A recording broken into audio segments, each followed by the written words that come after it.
Burien, we've invested $67.9 million over the last couple of years. So really exciting levels of investment here. And then this is sort of what I was referencing, is that we've served 15,000 people in Burien zip codes over the last 2.5 years. So we've got a few of the organizations that are doing work in Burien highlighted here. And then a really beautiful quote from one of our partners with Navos. They're doing some childcare health consultation work to work with childcare providers. And that includes providers that are located in Burien, so we can make sure that kids have healthy and safe environments and are getting what they need early on. So I'm going to pass it over to Nadine, who's going to share a little bit about communities of opportunity, an area we wanted to highlight this evening. Great, thank you. So again, Nadine Chan here, pinch hitting for the Interim Director of Communities of Opportunity, Elsa Batres-Boni. So Communities of Opportunity is one of our investment areas, and what's really cool about this particular investment area is that it is led by community in partnership with government, public sector, as well as in partnership with philanthropy and private sector. As one of the Best Starts for Kids initiatives, Communities of Opportunity has funded 9 community partnerships, and it includes the Burien Collaborative here in the Burien area. Each of the 9 community partnerships has an award of $855,000 that's split across the 3 years. And these contract periods started in January of last year and will run through December 2025. One of the things on the next slide that I wanted to highlight, as I mentioned, it's fairly unique partnership, a 3-way partnership where a community advisory group leads the work, makes decisions, along with funding and strategic guidance by our philanthropic partners, as well as our public sector partners. And the focus of Communities of Opportunity is on building community power. And one of the things that I wanted to highlight as an example is the Burien Collaborative. One of the events that was hosted recently, last September or so, was an event that was a back-to-school event, and over 400 members from the Burien area attended this. And had it not been for the collaborative, there probably wouldn't have been the coordination that was involved for all of the service providers who are part of this collaborative to come together to pull this really beautiful event together. Another example that I wanted to acknowledge is, and thank you, Councilmember Hugo Garcia, for moderating one of our summer learning opportunities. It's these types of opportunities that help build community power. Coming soon, we would like to invite the City of Burien to join us in a second table event where we are co-hosting, Communities of Opportunity is co-hosting, along with philanthropy, a public-private partnership table. And the folks who will be invited are local government, as well as community partners and philanthropists. We just recently had one, our first one, that was successfully attended by about 60 folks, and we plan on inviting you to the next one, which will come in March. The next slide, moving away from Communities of Opportunity, talk a little bit about what data we use to inform where we invest in Best Starts for Kids. So on the left-hand side, you see a map that shows in King County where we see the most highest density of folks who are age 24 and younger. This is the focus population where we want to invest most of our Best Starts for Kids funding. On the map on the right, you see King County and the Child Opportunity Index. So the areas that are shaded darker represent the areas that we see the greatest opportunity for investment based on over 40 measures that compares neighborhood features that impact child development, education, social, economic, and so on. And moving on to the next slide, you can see the patterns of where Best Starts for Kids has been able to fund and serve. And while we see that Best Starts for Kids is reaching young people in families, generally in the same areas that we saw on the prior maps, there's still more work to do.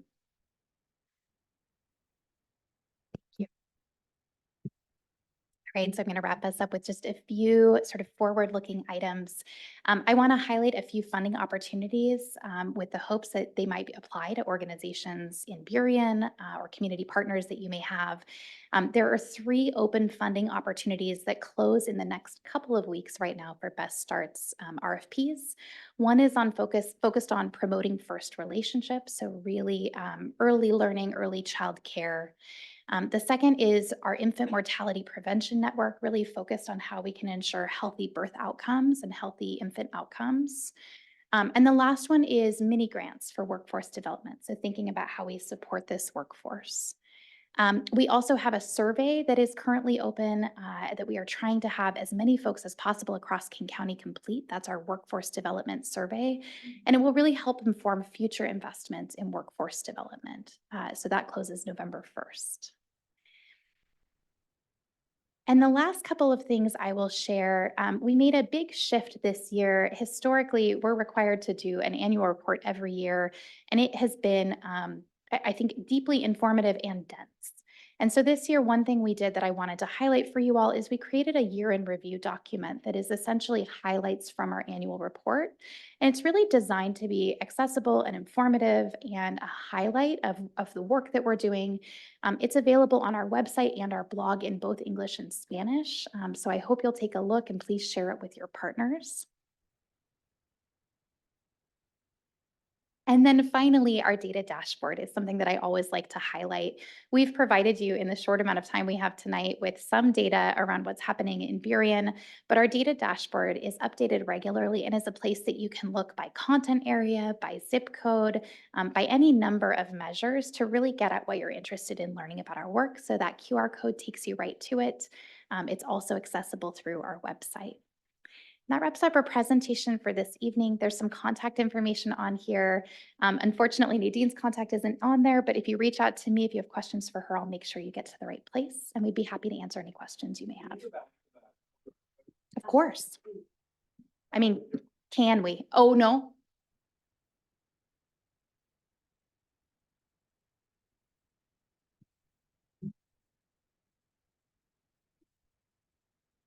Did it work for you?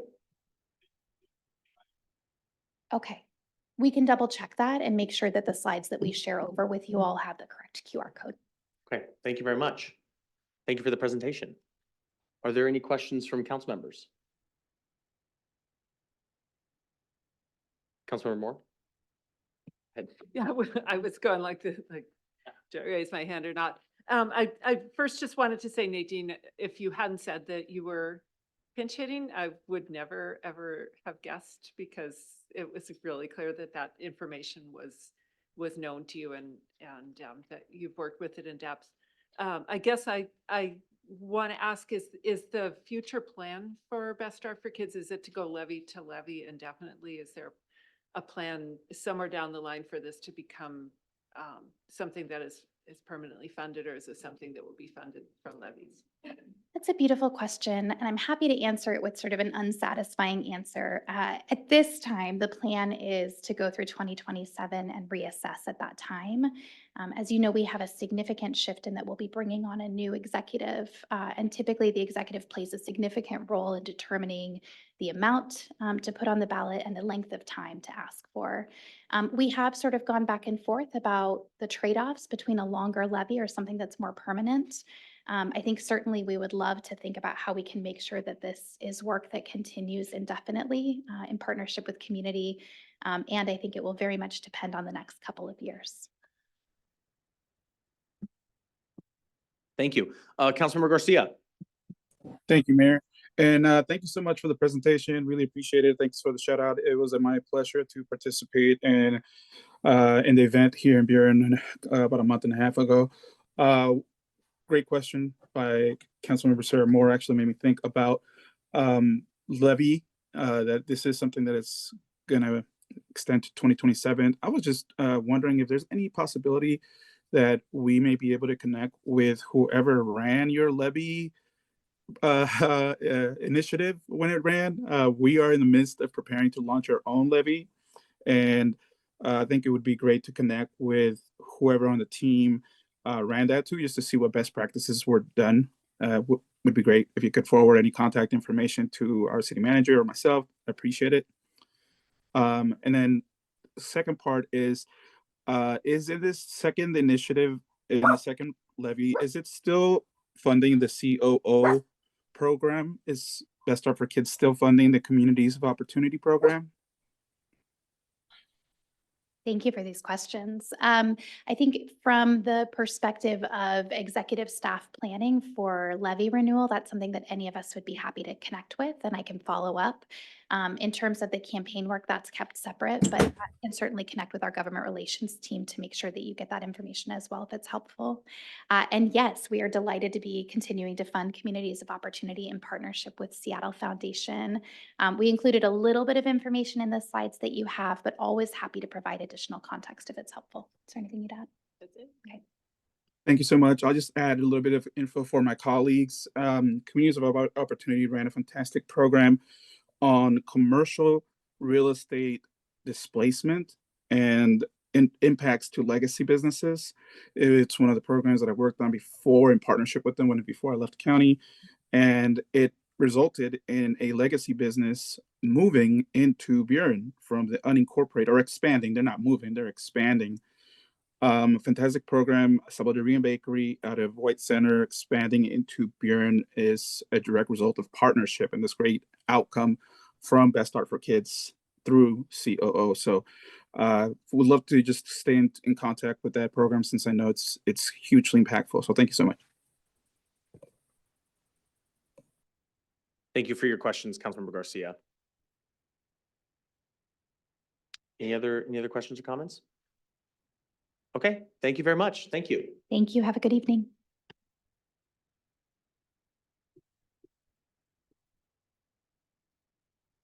Okay, next we will hear from Dave Kaplan with the Port of Seattle on the SAMP.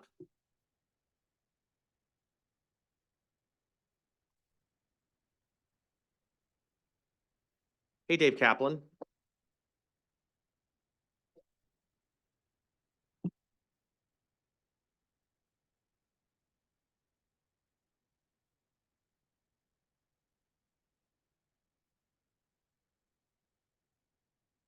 Okay, thanks. Thank you. And thank you for time on your agenda. I know between your biennial budget and your comp plan and everything else, having been a council member, I know that your time's precious, so greatly appreciate the time this evening. Last Monday, the Sustainable Airport Master Plan, near-term projects, National Environmental Policy Act, environmental assessment was released to the public, starting the 45-day comment period on the Sustainable Airport Master Plan, which has been in development for the last decade.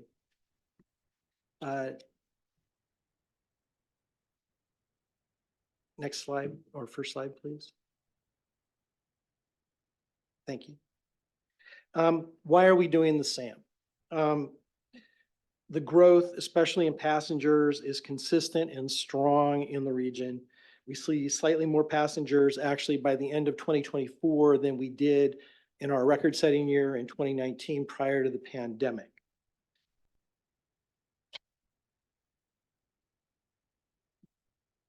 The airport capacity baseline study, which the Puget Sound Regional Council published in 2021, showed a strong correlation between the region's population growth and airport activity. Forecast for future demand is very strong, even when new capacity from SAMP is assumed, which it is in both the PSRC study and the state airport capacity planning. Without new facilities for future projected demand, people will still travel, but congestion at SEA will increase, causing additional delays and worsening level of service. There's some key factors in our population which drive the demand: business growth, international business and leisure travel connections, well-paid jobs, companies and schools based here who attract residents. These are some of the reasons people travel to and from Washington State.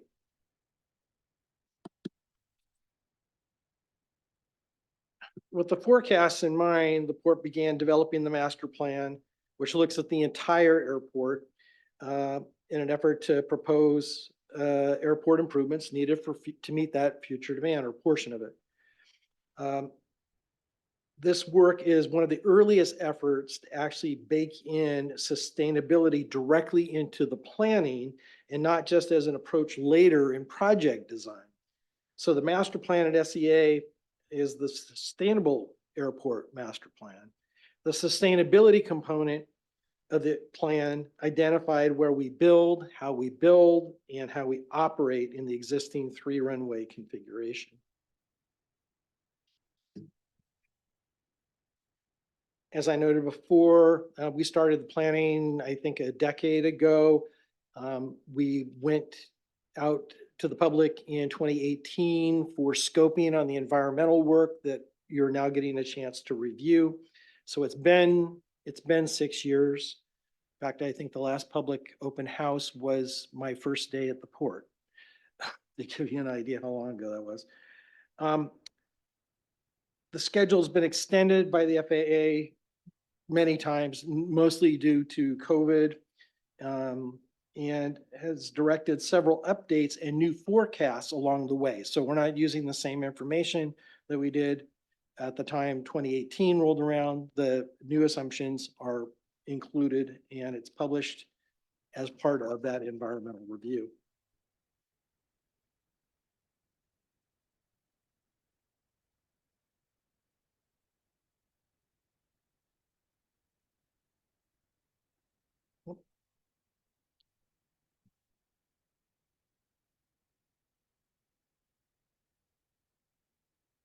I go back too far? Oh, I see. There we go. All right. So as you may already know, environmental review under federal and state laws is done to assess how projects, if built, may impact the environment. It compares the proposed action, in this case, the SAMP, against other alternatives that could still meet those needs and against a no action scenario, as if no projects were built. The FAA is the lead agency for the federal review under NEPA. And in contrast, the port is the lead agency when we undertake the environmental review under SEPA, the State Environmental Policy Act. I have a short video to play now that hopefully will play. In 2018, the Port of Seattle completed its Sustainable Airport Master Plan, or SAMP, for Seattle-Tacoma International Airport, or SEA, which outlines the growth strategy for the airport. This plan addresses increasing passenger and cargo volumes through a suite of projects known as near-term projects. Longer-term projects were also identified, which will require planning and environmental review. The purpose of the near-term projects is to address challenges like insufficient passenger facilities and cargo handling and outdated airfield design. By 2032, SEA is expected to serve over 57 million passengers per year. The projects include building a second terminal and roadways, enhancing taxiways, and ensuring that the airport meets FAA standards while improving efficiency for both passengers and cargo. We're also planning for increased fuel storage, including storage of sustainable aviation fuels. These projects are expected to be completed or well underway by 2032. Environmental reviews this year and next are the next steps for these proposed projects. An environmental review is an important process that assesses the potential impacts of a proposed project and no action alternative and any other alternatives being considered in detail on the environment. It helps determine how the proposed project might affect environmental resources such as air and water quality, wildlife, traffic, and noise levels in local communities. The impacts of each alternative in the environmental review are compared to the no action alternative to determine if the impacts are significant compared to not doing the projects. Impacts expected to exceed regulatory thresholds are considered significant impacts, while impacts under the threshold are considered non-significant impacts. If significant impacts are identified, the review outlines ways to avoid, minimize, or mitigate these effects, ensuring projects can proceed responsibly while protecting both people and the environment. If impacts cannot be mitigated below the threshold of significance, additional work such as an environmental impact statement will be required. The environmental assessment performed for the FAA analyzed 15 resource categories for potential impacts and found one with significant impacts that can be mitigated by the port below the threshold of significance. This is surface transportation. To offset the expected transportation impacts from the near-term projects, the Port of Seattle will invest about $40 million in improvements to ensure smoother traffic flow in and around the airport. Detailed information on the findings, the resource categories, as well as how to submit a comment or attend one of our public meetings can be found online at the link in the description of this video or at sampntpenvironmentalreview.org. We encourage you to participate in this important process. Together, we're building the future of SEA.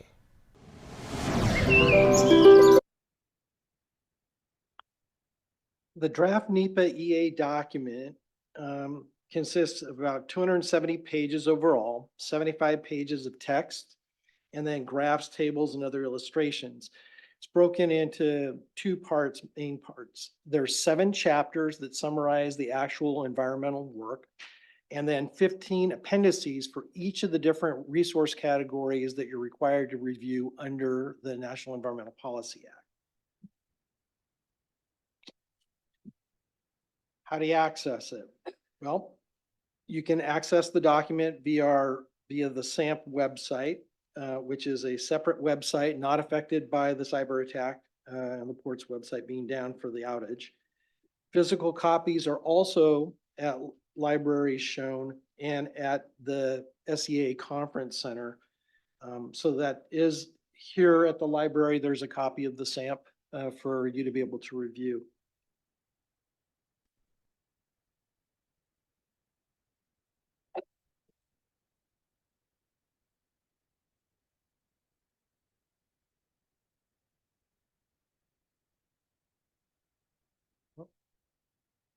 Is there a delay? Sorry. Okay, there we go. So agency and public comment period, as I noted before, began last Monday, October 21st, and will run through December 5th. That's a 45-day comment period. The standard comment period for for federal government under the NEPA is a 30-day period. The port asked for 60 and the FAA granted 45. We're aware that additional days have been requested for review, and Commissioner Mohammed sent a letter on behalf of the Port Commission to the FAA asking due consideration be given to the request that's received from the local communities. In addition, for public meetings, which are shown here, are which will have identical materials, are going to be offered in different locations. November 12th in Federal Way, November 13th in Des Moines, November 14th here in Burien, November 16th in Sea-Tac. Comments can be made either from our website, from emailing the SAMP email at samp@portseattle.org, mailing to Steve Rybolt, the lead on the environmental for the port, and at the project website. There will be a hearing examiner at the different public meetings to be able to take verbal comments, and there will be opportunity for people to fill out forms and be able to submit their comments there as well.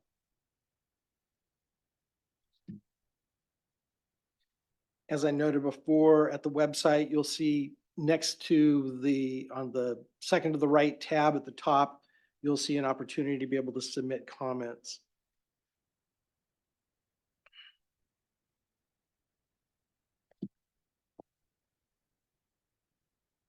Outreach and engagement. The documents which explain the environmental review process, the SAMP and the public comment process are on the website, including translations available in 6 different languages. And we are running advertising, port newsletter, social media to publicize the draft NEPA and the public comment period. As I noted, we requested an extension to 60-day comment and our support additional time for the communities to be able to weigh in. Targeted engagement with BIPOC and underrepresented communities with an emphasis in South King County. And materials include FAA-approved SAMP airport layout plan and future demand from regional growth.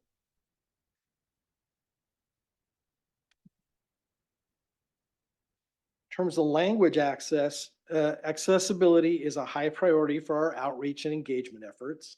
And as you can see, translation services are available in several different ways and different platforms, including at the open houses where they will be able to tap into any number of translations beyond the 6 that are in print.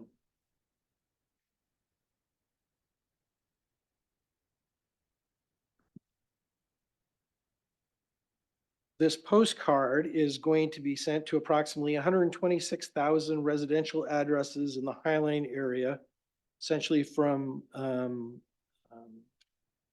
White Center down to through Federal Way. And this is to supplement the other outreach we're doing on the back side of the postcard. Next steps, which we expect to see happen this year and next year are shown. The draft EA is out, public comments will be made. The FAA will review the public comments and they will respond to every comment that has been submitted. So let me just reiterate that. They will respond to every comment that gets submitted. If the FAA finds the proposed action would have significant environmental impacts that could not be mitigated below the level of significance, then an environmental impact statement may be prepared. If the FAA finds the proposed action would not have a significant environmental impact, then the FAA will issue a mitigated finding of no significant impact, otherwise known as a FONSI, as part of their record of decision. The port will conduct a similar environmental review after the record of decision has been issued by the FAA.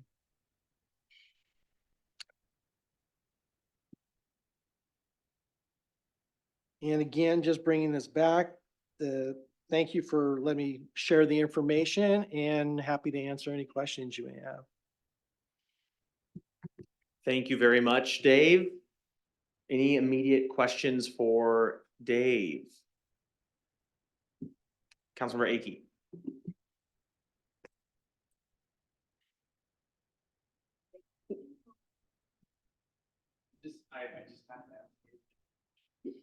Oh, sorry, this isn't, sorry, for the folks in attendance, public comment is later. Public comment is later. Yeah, If this you- is just for. So go ahead, Councilmember. Councilmember Akey. Okay, thank you. Okay, thank you. This is great to have you here and thank you for presenting this.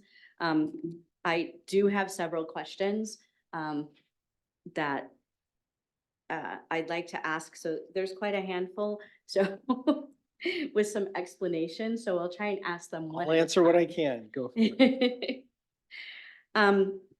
Under the category of cumulative impacts, the port's consultants, Landrum and Brown, listed Des Moines, Sea-Tac, and Kent as communities to be affected by the extension of SR 509, and concluded that project would not result in significant cumulative environmental impacts.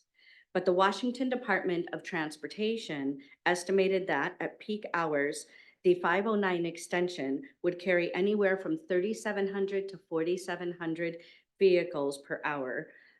Almost all of that traffic will pass through our city of Burien. Can the port explain that discrepancy and the exclusion of Burien as a community affected by the SR 509 extension? No, because the environmental impacts of 509 are specific to the 509 project and not SAMP. Okay, 509 is not a SAMP project. The environmental review is strictly about the 31 projects that make up the Sustainable Airport Master Plan. okay. We're looking at an increase from 423,000 takeoffs and landings per year to 540,000 over the next 10 years. The port's SAMP consultants acknowledge that these projects will lead to an increase in air pollution, but also say those increases are not considered significant. Do you have a sense of what the basis of this conclusion is about? You would have to ask the experts at the public meeting what the standard is that the FAA is required to use under federal law for what constitutes significant. Okay.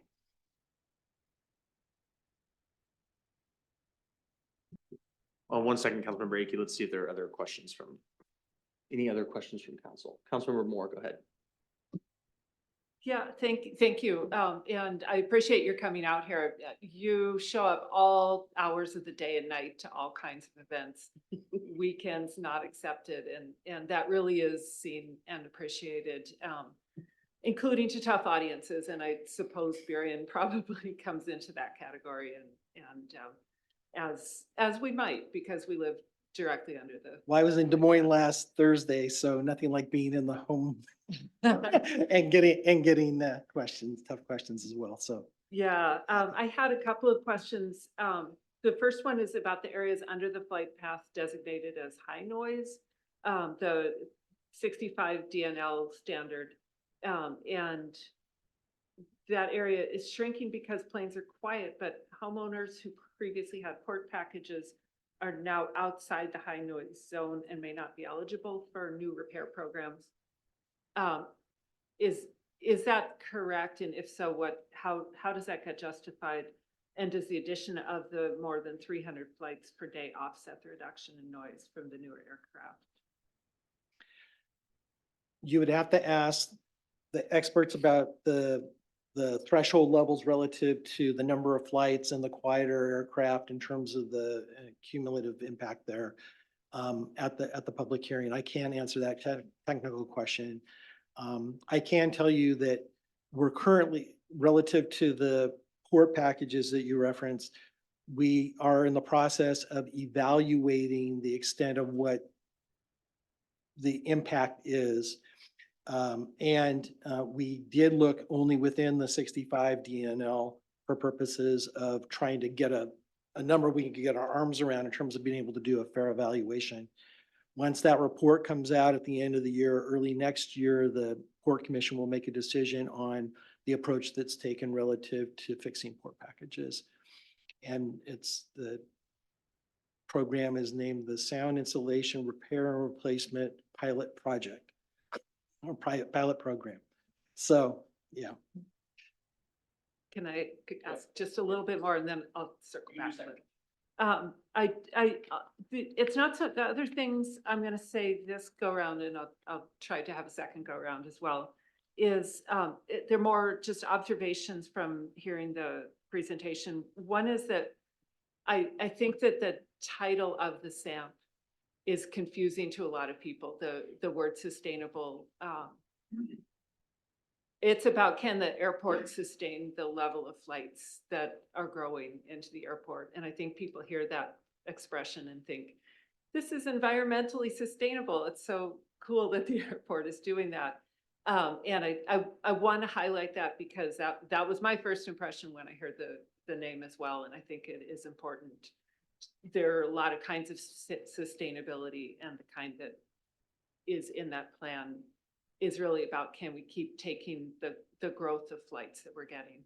And it's feeling pretty unsustainable from the ground level, however it's going in the airport.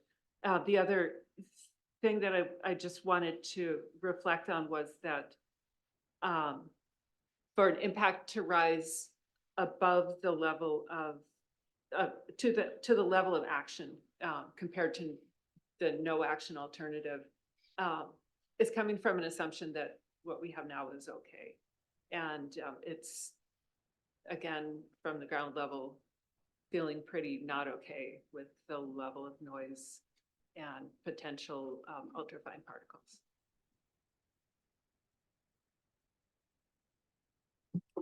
Thank you. Other questions or comments? Go ahead, Councilmember Rankin, you go ahead. Just a couple more. So we address what we can.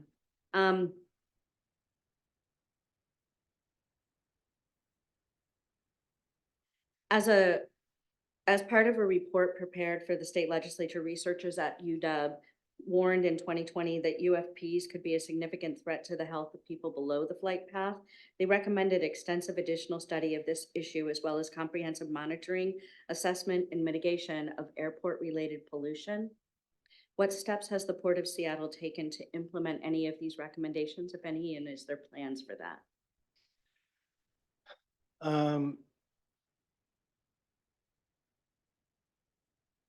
The University of Washington's initial move-up study looked at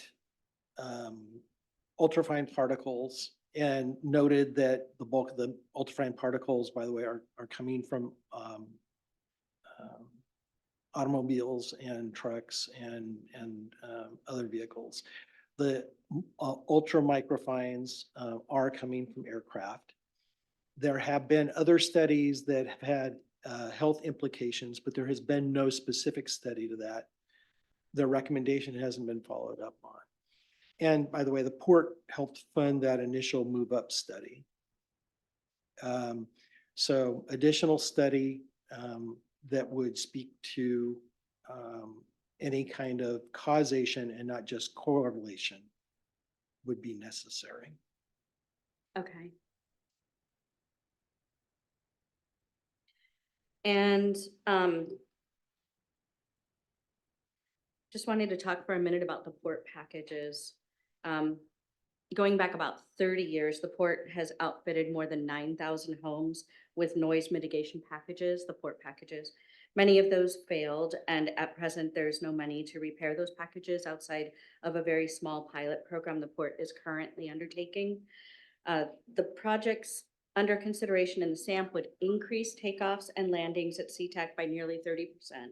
What is the port's plan to accommodate Burien residents under the flight path whose port packages have failed so that they are protected from the additional noise and other pollution that they will be subjected to with that increase?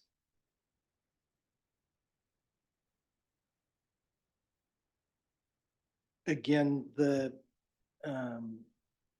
noise mitigation is tied to the Part 150 program, Yeah. which was passed, the last Part 150 was passed in 2014, I believe it was. And the commission has committed to completing the first, that Part 150 in terms of everybody who's eligible, if they choose to, will have their residents mitigated for sound. The program that I mentioned before, the pilot program, is underway and it's separate and apart from the SAMP. It's not part of the Sustainable Airport Master Plan. I don't know what else to tell you other than if you have specific questions as to the threshold issues, you'd have to bring that up with the experts at the public open houses. Okay, great. Councilmember Moore, do you have a few more?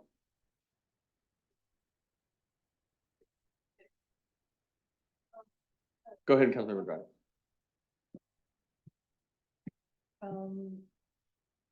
Sea-Tac, or Seattle International Airport, has grown to be one of the busier airports in the world. Given what we know, that we know so much more now about health hazards related to aircraft noise, would the port consider taking a leadership position in advocating to establish certain DENLs as appropriate standards for excessive noise? I know that 55 is right around the number, but I know that the measurement of 65 DNL is a threshold for high noise.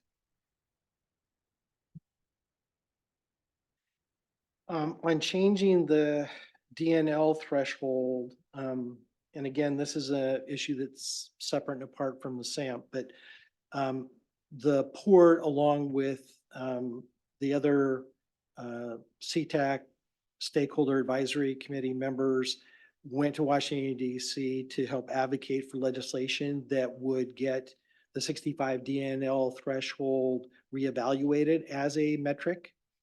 In addition, the noise policy review that the FAA has undertaken. The port joined with the airport area communities through START to send a letter, a very comprehensive technical letter to the FAA, encouraging them to reevaluate the use of the 65 DNL as the threshold for noise metrics and to look at other metrics. So we have supported that and will continue to support a look at that. Councilmember Moore, go ahead if you have a few more. Sure, unless anybody on Zoom has them. Doesn't look like it. Okay, I'm happy to keep asking questions. The cumulative impact question in 1997, the consulting firm HOK warned that increased air traffic from the third runway would contribute to a cycle of economic blight in neighborhoods adjacent to the airport, and recommended 5 cities, including Burien, receive direct payment to help offset losses. When I first met my predecessor in this position, Nancy Tosto, one of the things that she mentioned was that I think she gave the date of 2025 of when the airport was going to be at capacity. And it seems like it's finding ways not to hit airport capacity in all that time. But this has been a long time coming, and the impacts on the ground have been known for a long time. Is it time to start considering what can be done to mitigate this for communities through direct payment to help offset losses in property tax revenue, or to help offer the municipalities relief through the King County Assessor or the Washington State Legislature?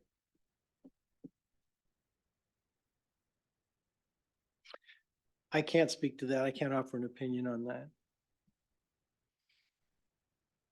And my last question I have for you is really more for you as someone who's very familiar with all of this. We have 45 days, it could be 60, it could be 90 to read this.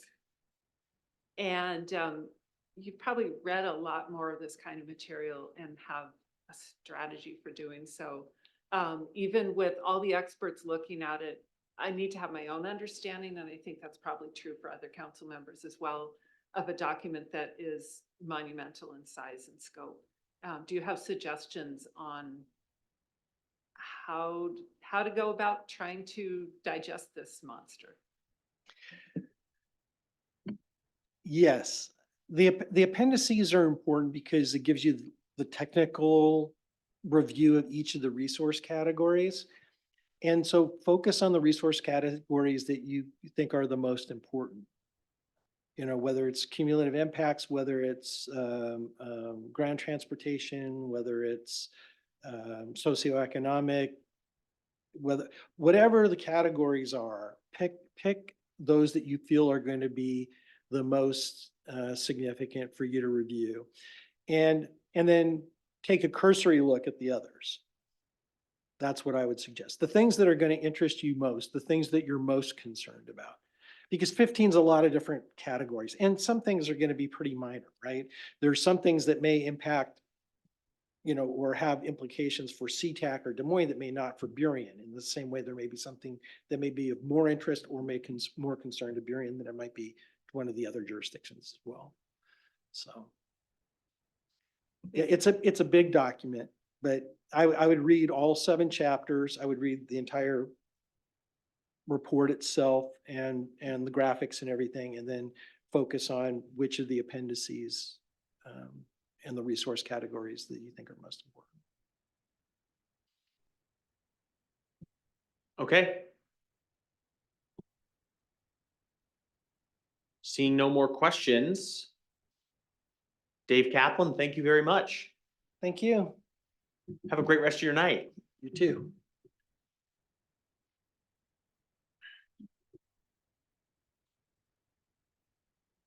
Okay. We'll move into council reports. Any members of council have any official reports to share? Go ahead. I just have one quick comment that I wanted to share. I understand that Paper Delights has gone ahead and expanded their facility, and they are having a open house for that. I think the open house, there's something from 12 to 1 and then again after 4 o'clock. And it actually, the expansion is where the shop used to be, right next to Paper Delights. So it's just one unit next door to them. So it might be really nice if we had community members go out and support as well, and excited to see Paper Delights expansion. And that's on Friday, November 1st, 12 o'clock, and then later on at 4. Thank you. Any others? Councilmember Moore? Yeah, I had the opportunity to speak to Mr. Ruby's civics classes at Highline High School a couple of times this week. It was awesome, and I particularly also want to thank Casey Stanley for a really rapid reply to one of the students' questions about park access. The questions the youth had they were very encouraging, made you think that people are learning and thinking about their future in ways that were constructive and refreshing. And what this young person asked was, they said, I see those fields booked all the times that I'm not in school. And then I'm in school and I look out the window and it's empty. Is there anything I can do about it? And Casey responded really quickly with some times that they are available, times that they're blocked out for unstructured play. And I really want to just give a shout out to Parks for valuing both the team sports and organized sports, but also valuing those, need to just get together with friends and play on a field. So it was really a great reply, and I think appreciated by the student as well. Thank you. Councilmember Andrade? Last week, I was able to attend the Highline Schools Foundation dinner and auction. I was happy to see a couple staff members there, Colleen, Anya.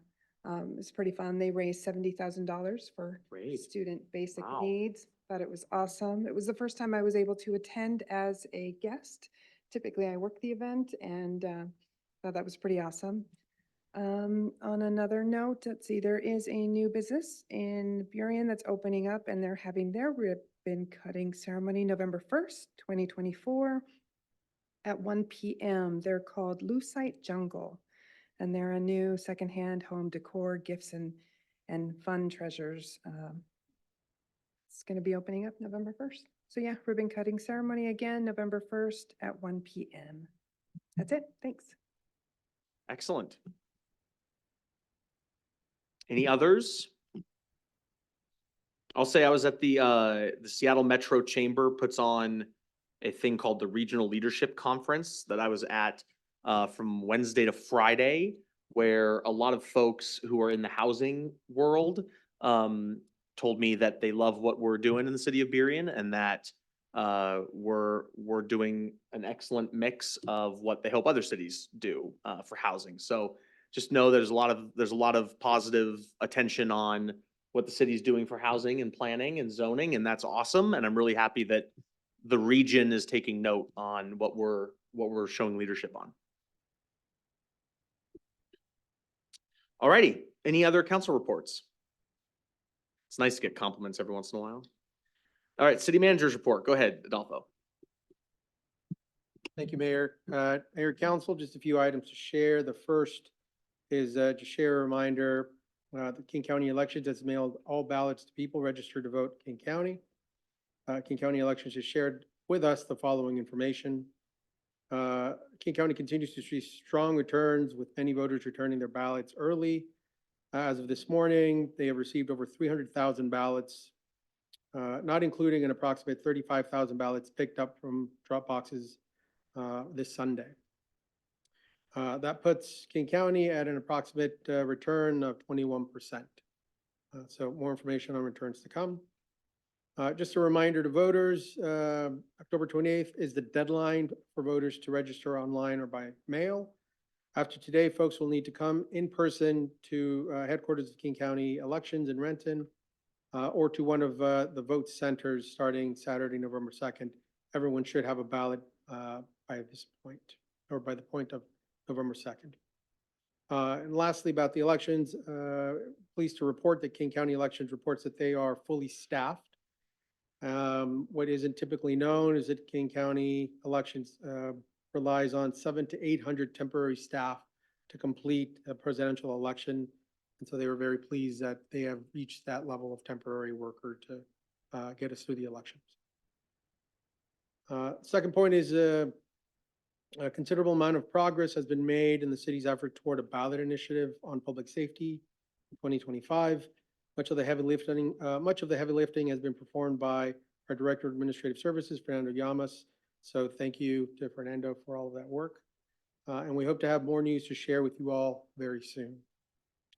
And lastly, following up on recent presentation from a colleague from the Port of Seattle, Dave Kaplan, Burien and its neighbors, cities of Normandy Park, Sea-Tac, Des Moines, and Federal Way are working together to obtain an extension to the existing comment period set by the FAA for the SAMP EA process.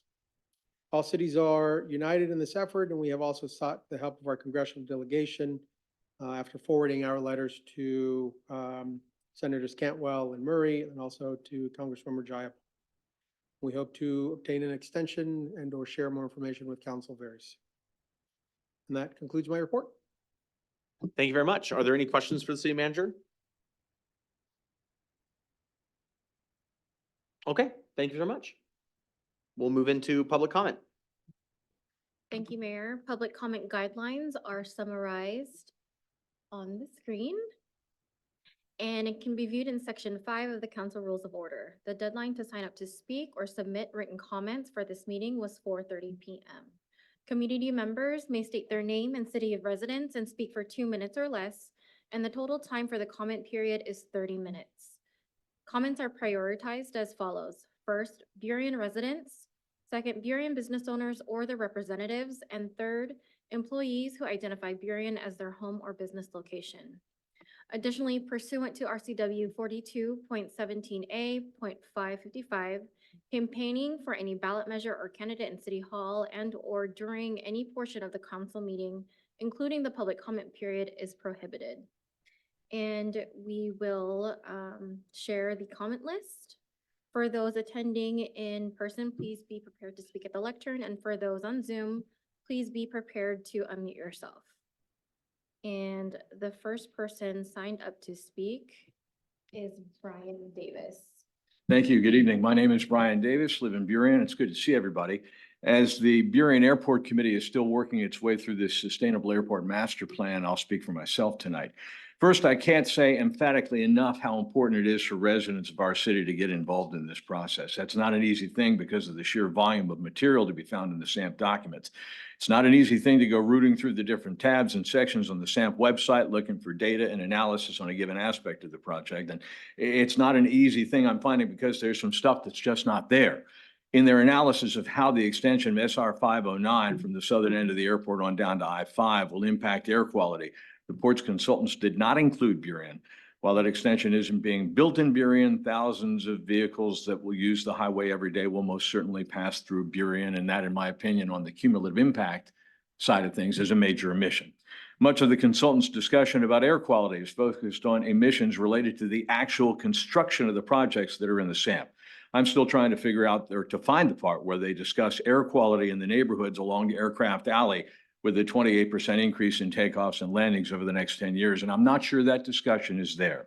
Too much information being presented, too little time to sort and analyze, which is one reason I'm also coming to believe that this process should not be undertaken using the more streamlined environmental assessment that's currently being applied. A comprehensive environmental impact statement, to me, makes more sense. Yes, that will add a significant amount of time and expense to the process, but for residents of Burien and the other airport communities, the stakes couldn't be higher. The SAMP should not be taken in isolation as a bunch of construction projects disconnected from the world beyond the airport's borders. It should also be evaluated for its impact over the next couple of decades. We have to ask the hard questions now. We have to insist on presentation of the full picture, both benefits and consequences of this blueprint for such significant airport growth. We're the ones who pay the price. We have one shot to get it right. Thanks very much. Thank you. Next is Kathleen Palmer.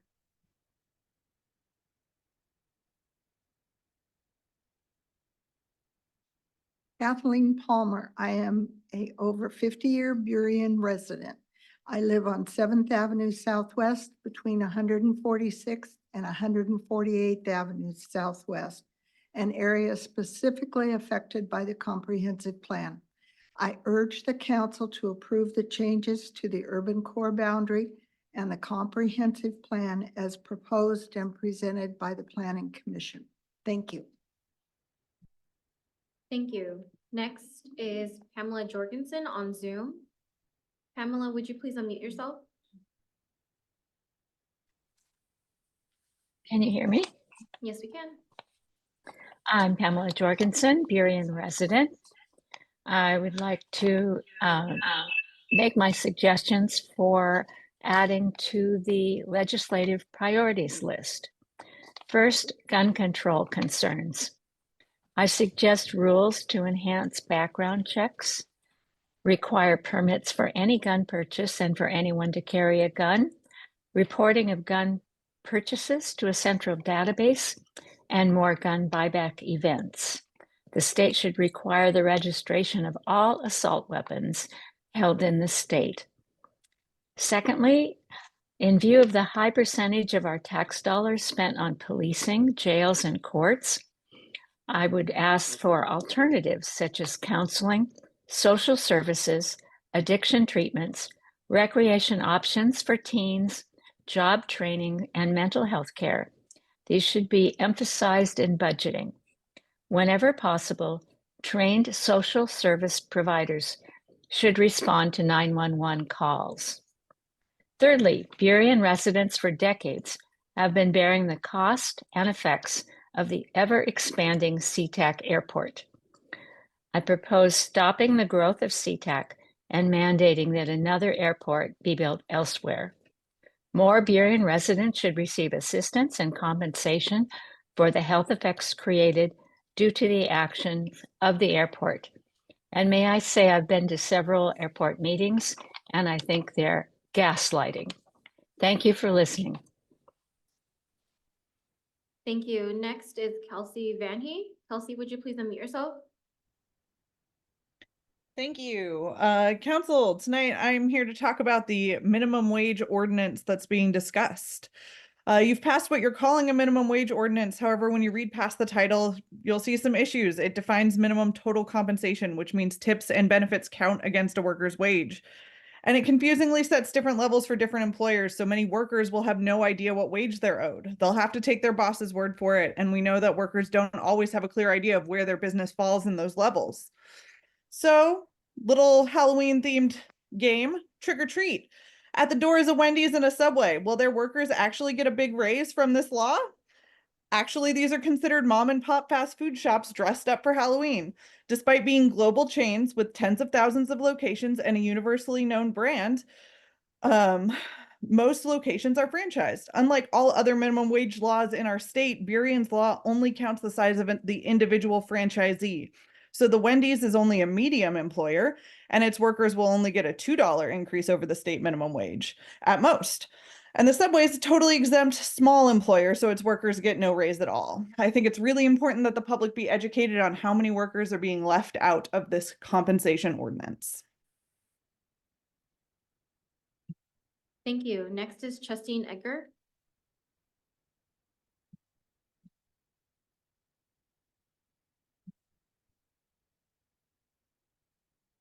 Hello, my name is Justine Edgar. I'm a resident of Burien. I'm a registered voter in Burien.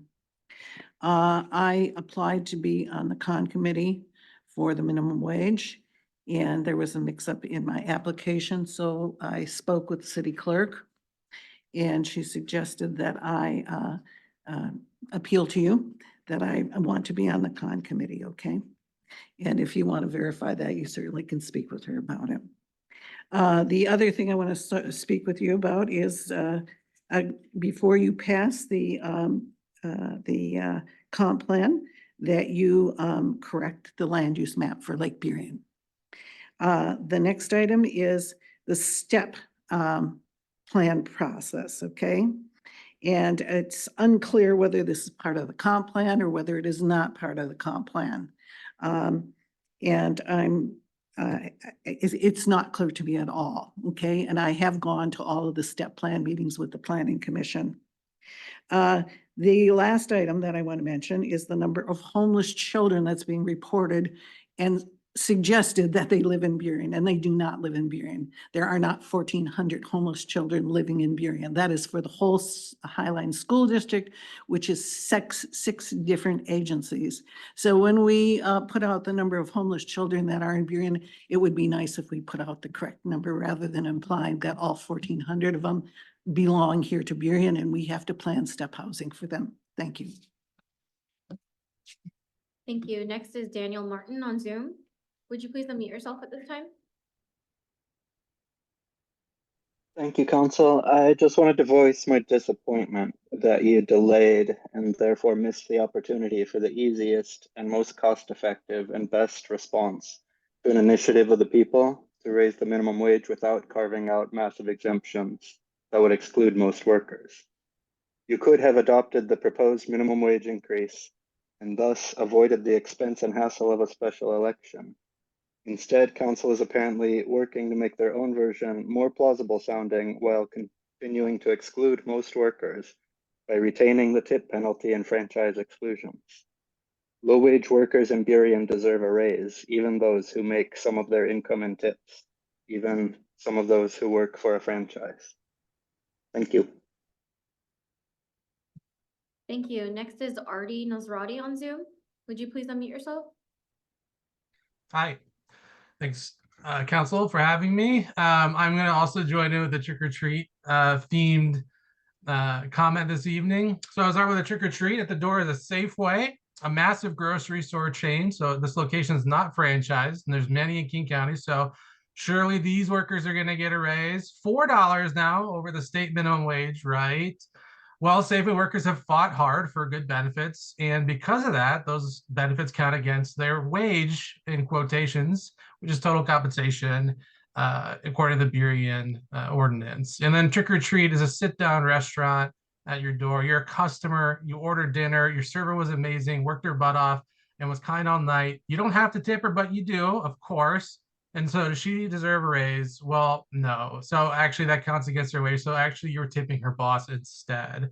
I saw an interview getting away from the trick or treat with the mayor in Burien News. And I saw him say that only the middle tier actually had total compensation, but that's not true, right? The actual website, the law itself, both say that the entire ordinance, wages are defined over the state minimum wage as total compensation, not as dollars and wages. The FAQ says 500 FTEs also not within King County. So there's some problems in all of that and everything I'm hearing. So I'm wondering if the trick is so good that the city seems to maybe trick themselves. That's it. Thanks. Thank you. And that concludes our public comment list this evening. Thank you very much. Then we will move on to the consent agenda. Is there a motion to approve the consent agenda? Councilmember Moore, I move to approve the consent agenda. is there a second? I second. Moved and seconded to approve the consent agenda. All those in favor, please raise your hand or say aye. Aye. Aye. Okay, that's unanimous. That's everybody. I was trying to see if Councilmember Mata might have hopped on. Is he still not on? Okay. He did text me, Councilmember Mata did text me and said that he is getting into better Wi-Fi hotspot zones. So we should keep an eye on to see if he pops on. Okay, so moving on to our first business agenda item. Mr. Mayor. Oh, that's right. We're If gonna take a I- picture. If I may, yes, I just lay the groundwork for council, better understanding. The comprehensive plan that council has just approved through the consent agenda has been in the works now for many, many years. It includes hundreds of staff time hours, community hour outreach, multiple outreach efforts. This is a huge moment for staff, for the city, and for council for doing this. So we'd like to ask council to consider commemorating the passage of the comp plan by taking a photograph with all of our directors and managers who are here today, who've played in many ways a role in the process. So Mayor, if that's okay, would like to ask for a few minutes, like 3-minute recess. We're doing it. Great, thank you.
I guess also really quick, Liz, do you want to come up and maybe we can just talk really quick about the highlights of the comp plan, just a reminder of folks of what the big things in there are? Yeah, and maybe just like 1 or 2 sentences on the importance of the comp plan and why we're all celebrating and being excited about doing it. Oh my gosh, so put me on the spot here. I know, sorry. That's okay, I can handle it. So comprehensive plan is really the guiding light for the city. It's thinking about who we want to be and how we want to grow and who we want our community to support and what are the measures that we're going to take to do that. So it's this incredibly important document that most people don't know exists.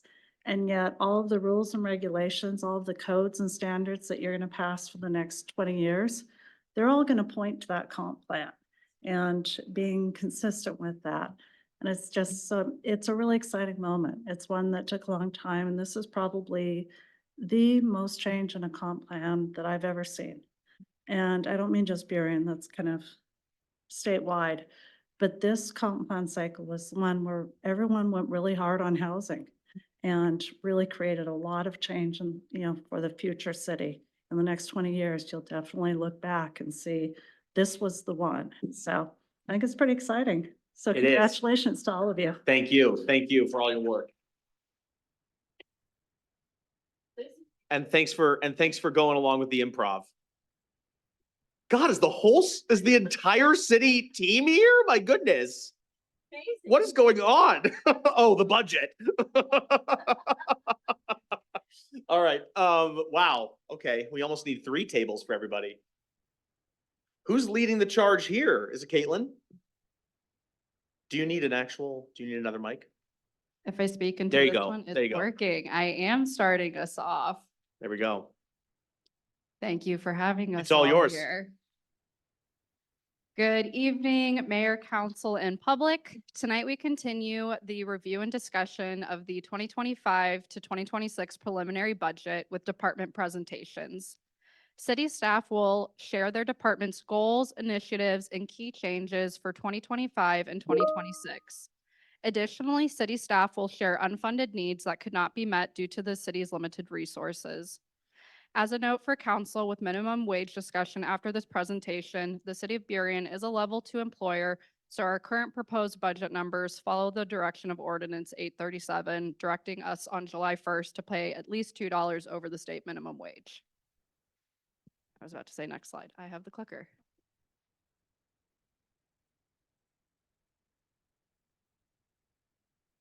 Oh. There we go. So tonight we're doing department budget presentations. Coming up next on November 4th, we will have our second public hearing. And then staff will introduce the property tax levy and surface water management rate ordinances. And we'll have the opportunity to continue any discussion or questions on the operating budget and the CIP budgets.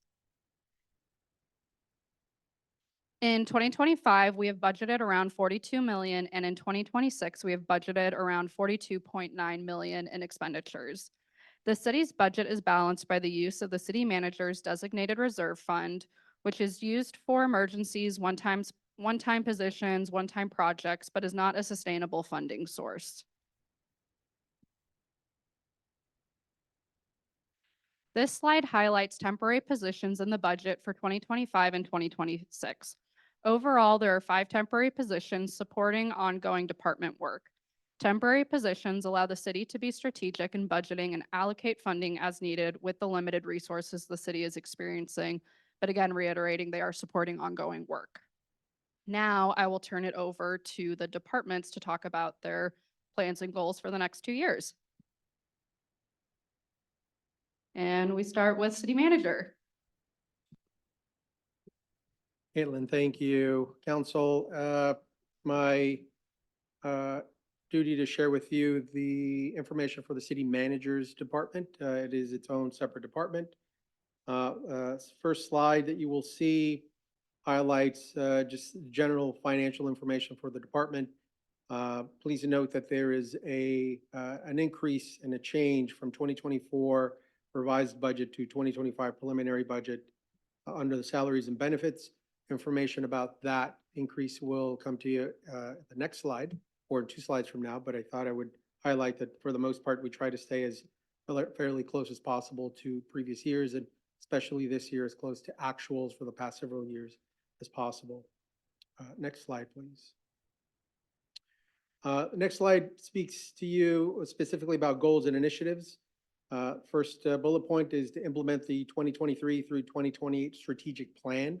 This is an item in a document that council updated in 2023, and it was done over the course of almost a year that included dozens of hours, if not hundreds of hours of staff time, council time, and work with our consultant to establish our existing 2023-2028 strategic plan. The second item is support departments and their work to serve the community. And third is begin the process of council-directed levy work.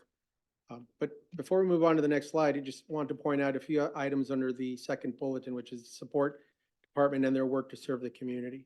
There are a number of functions that the position of city manager in the department that are not commonly known by the community.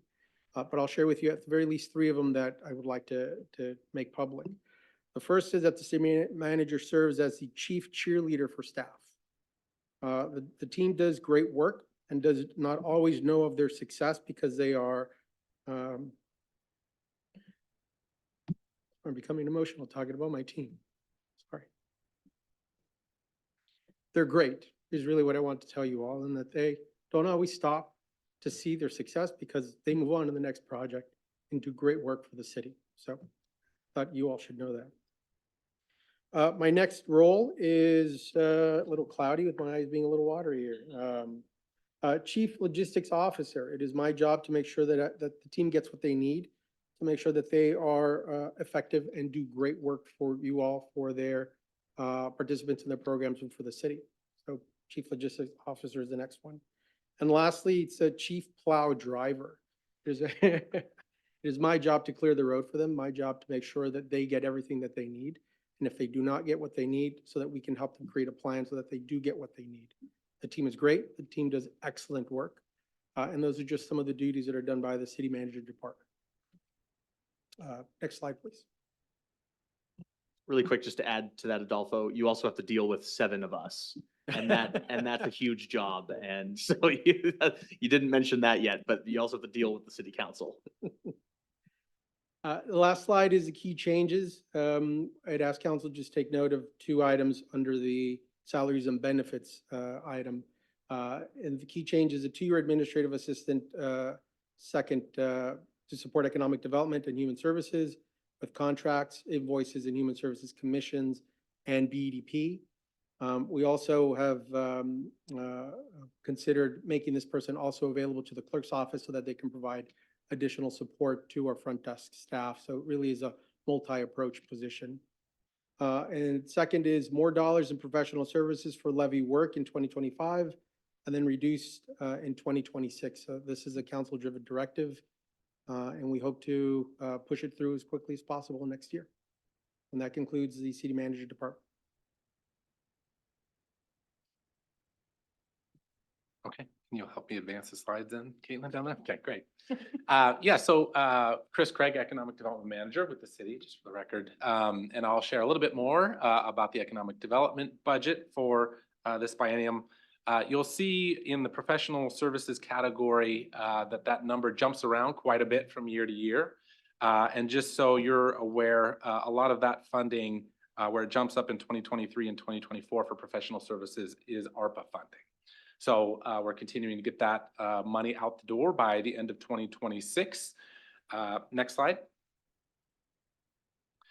We've tailored the economic development budget that we developed this year around our economic development action plan that we completed and was approved by council this past year. So we worked with the BEDP, which we haven't done in the past. This is the first time we've actually done that, to help inform what type of economic development priorities we would want to consider for the budget.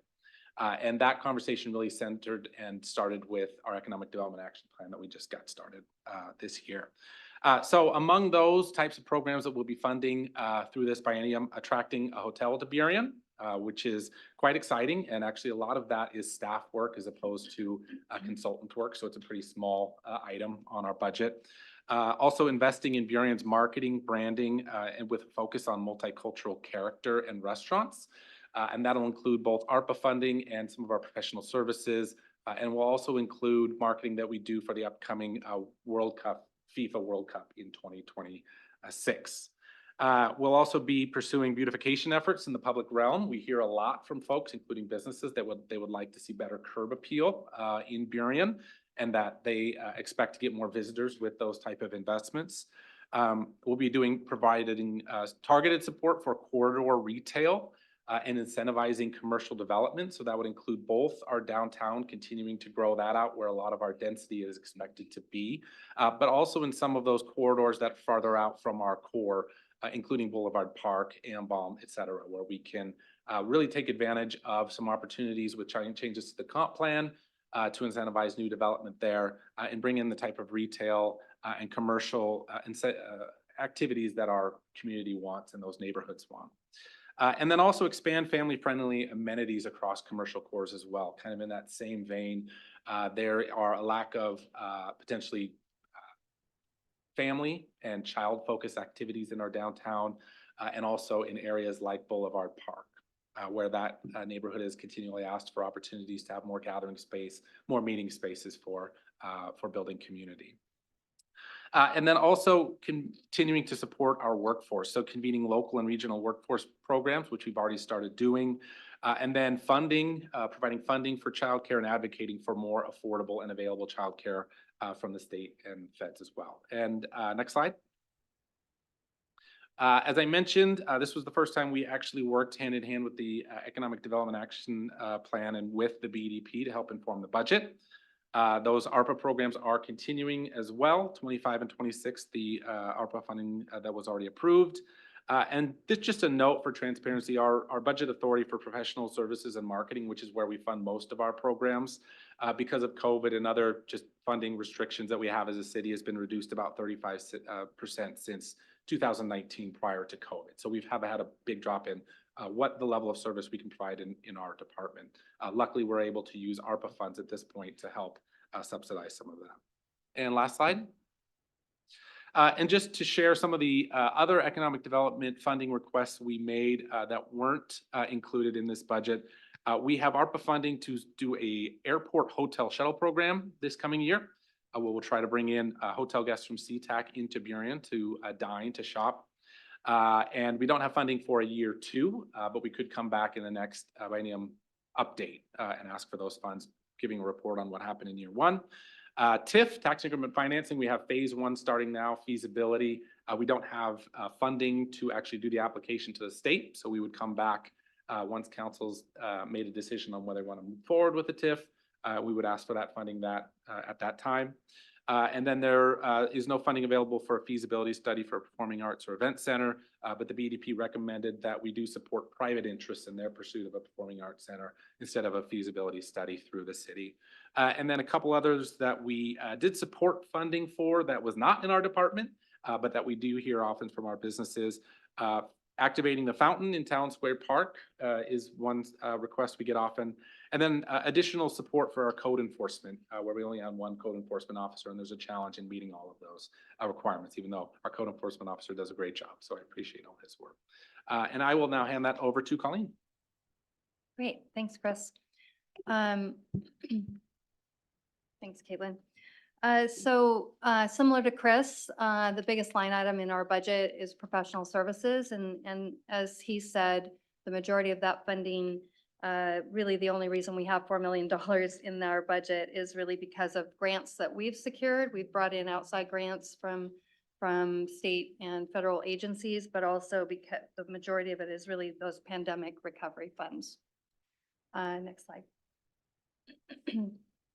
So this slide illustrates our goals and initiatives, and while there's others listed there, I'll focus on 3 of our goals, and that is that we're always trying to gauge community needs and really build services and programs around those needs. We continually administer and monitor all of our grants to support strong outcomes and a network of services to meet those identified needs. And lastly, we really continue to develop partnerships to bring added resources into this community, given our budget. Our initiatives are really around continuing to administer our pandemic recovery funds. All of those are out the door, and that includes ARPA and community needs investment project contracts. We continued our homeless outreach provider and youth violence provider meetings to build a more collaborative and effective model in each of those arenas.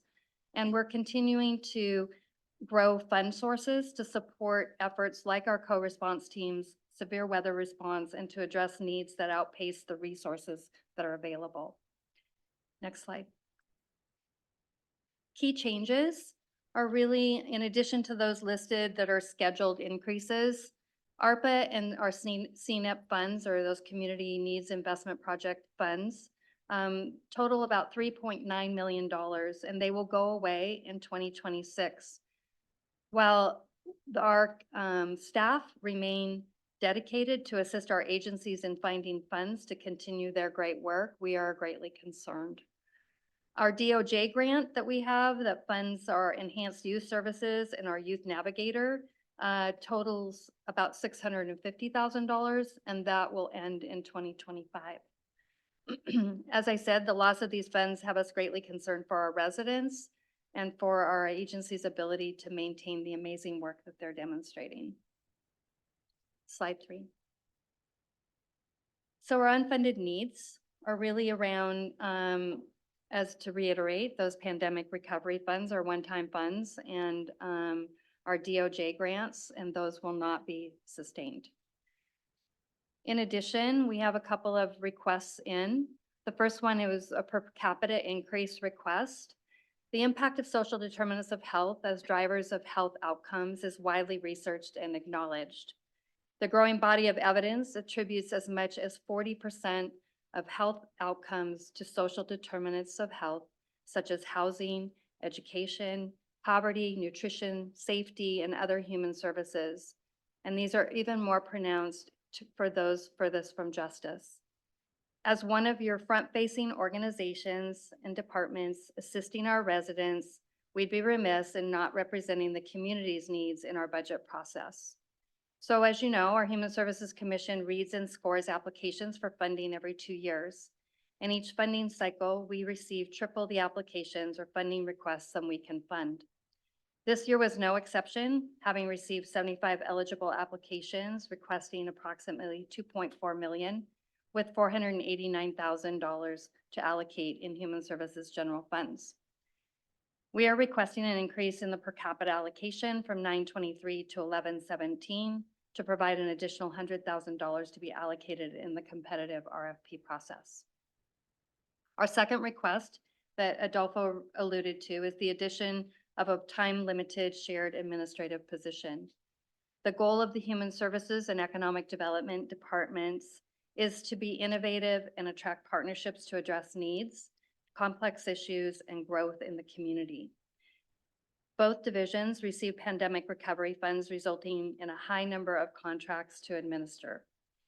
We find ourselves pushing off high-value work for the sake of completing required administrative tasks, such as invoicing, commission agendas and minutes, calendars, timelines, deadline management, and meeting scheduling, to name a few. In addition, the position would provide some much-needed support at the front desk for coverage and to address some special projects. This position would handle these routine time-consuming tasks, enabling managers and coordinators to concentrate on planning, strategic goals, and core responsibilities. Oh, sorry. Good evening, Mayor, City Council, Burien Community. I am Fran Alamas Jr., Admin Services Director. The team and I appreciate the time and the opportunity to actually speak on the department's budget. Just as a background, the Admin Services Department comprises of 4 departments: the City Clerk, Communications, Human Resources, and Information Systems. So we'll start off with the City Clerk. Just something to call out on here is the small reduction in salaries and salaries. This is due to a limited term position being not, unfunded this time around. And then also a reclassification of our existing records coordinator to a records administrator due to additional PRA and records management duties. Some key initiatives for the City Clerk's department or division includes improving transparency through an internal project to kind of replace the report an issue or improve on that. We know that leaves a lot to be desired, so we're hoping to improve on that. A reboot on the records management initiative due to resource allocation and some personnel changes. Well, we need to kind of reboot that particular one. And also increasing language accessibility to the public and to the front counter. Some key changes included under the professional services arena include changes to the King County voting. We have to pay our way for next year with the King County elections. Also, a implementation of the public records request system, replacing our manual process of an Excel spreadsheet tracking all our public records requests. The hope there is to get more data points that we need to give over to the Secretary of State on how we do public records. And some other services include an increase in our postage usage. We found out that we actually send more mail than we normally do. So that's an increase. Next up is the communications division. A few slight changes here. You'll notice under 24 to 25, there's a decrease in professional services because of this endeavor of replacing our city website. We know there's a lot of stuff and a lot of things we need to improve on that. So that's where you see the change there, along with learning a lot from the Shape Our Community or Shape Our City initiative. They're bringing some of that stuff they learned in to make it more standardized. So some goals initiatives here from the communications division include, again, redesigning our website, We know there's a lot there that we need to fix. It's not setting, or it's not meeting expectations of both the community and staff, and it's definitely difficult to maintain. So we just need to update it. Maintain the Burien Community Connectors program. That's been very welcomed and seen as a need for the community. And also expanding language access.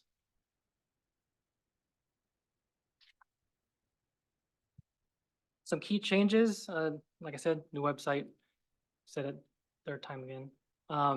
Increase the language access support also in conjunction with the city clerk.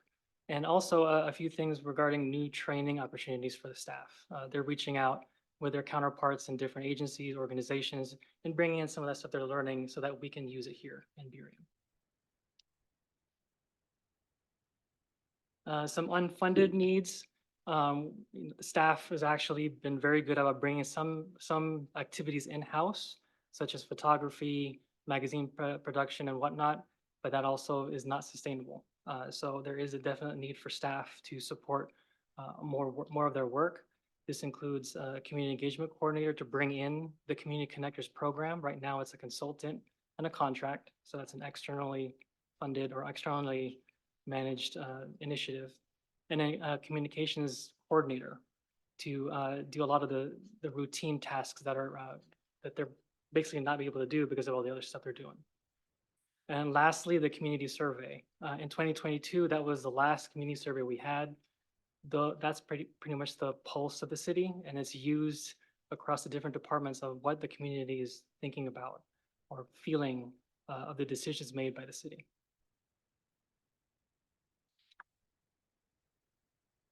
The next division is human resources. A few things there you'll notice the professional services is kind of increased just for 2025, and that's mainly to continue the work in advancing racial equity as part of the city council's strategic plan. Some goals and initiatives, compliancy projects, especially surrounding our personnel manual, job descriptions have to be standardized, and also our safety committee and safety manual.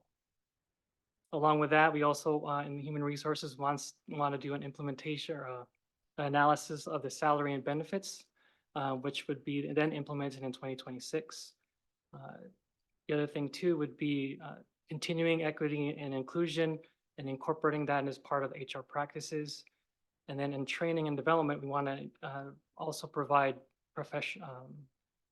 performance management training to our managers and also some harassment prevention. Some key changes include a new HR analyst working with Connie. There's actually a decline in qualified applicants, but there's a big increase from city departments for staffing. We're not only necessarily competing with like the tech hubs like Meta, Google, Amazon, but we're also competing with other cities for the same exact staffing needs. So bringing in good talent is getting really difficult around the region. And along with that, we're also working on renewing the 3-year union contract with Public Works Maintenance.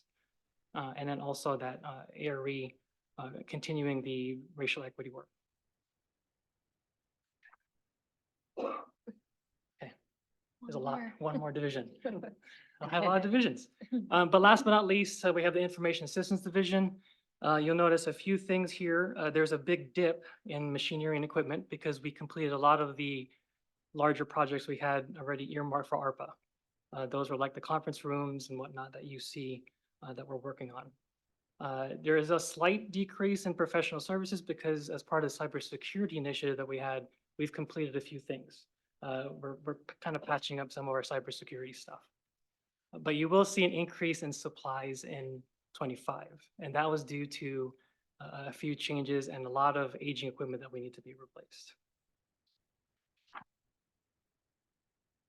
So as far as goals and initiatives, like I kind of alluded to, the replacement of aging equipment back in 2020, if you recall, where we were in kind of pandemic mode, we were conventional where we just had desktops. We had to move to mobile computing.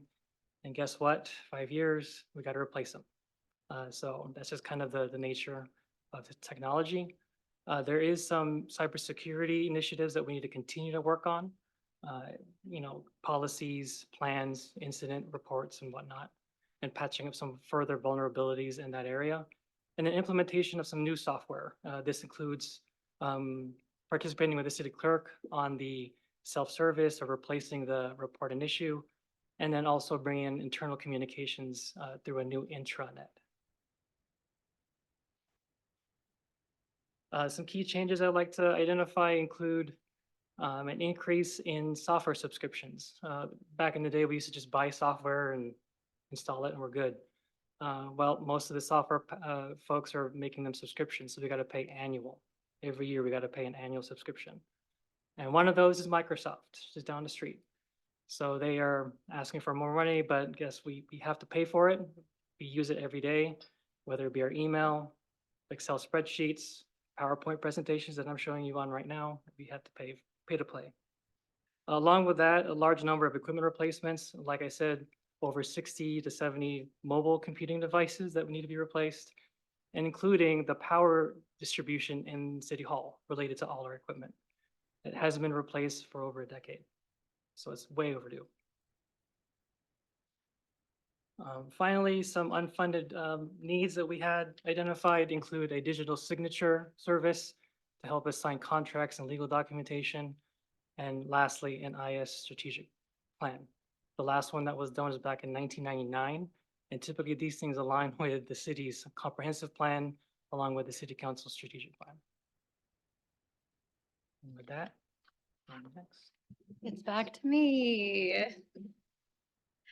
So really quickly, I'm just gonna go over the finance department and then citywide expenditures. So to start with finance, similarly, we're gonna see a dip in professional services with ARPA money getting out the door. For salaries and benefits, we're proposing to continue the term limited accountant. So those numbers are in the salaries and benefits for 25 and 26.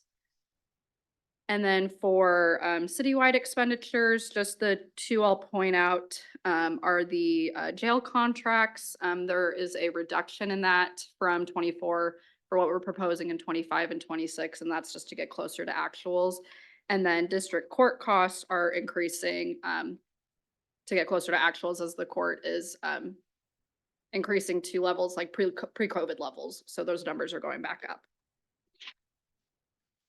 And then to start with finance goals and initiatives, the department wants to continue timely annual financial reports to the state auditor's office, continue to provide accurate financial information and reports to the city managers, legislators, and directors. There's only one city manager. I don't know why I made it plural. Continue to provide internal and external customer service via prompt and accurate billings and payments. And then key changes for finance. That first one, continue the 2-year limited term accountant. There is a 4% increase in the Washington State Auditor's Office. So that same thing, we have to pay to play. And then our financial software system that the city uses has moved to the cloud. And then I hit them earlier, but for the citywide key changes, the change in district court cost, the reduction in the jail contract, and then our CARES contract is doing its regular increase by CPI, so increasing by 3.6%, but then a one-time additional increase of $27,000 to support their work. And then our unfunded need is the regular 1 FTE accountant. And then with that, I will turn it over to legal.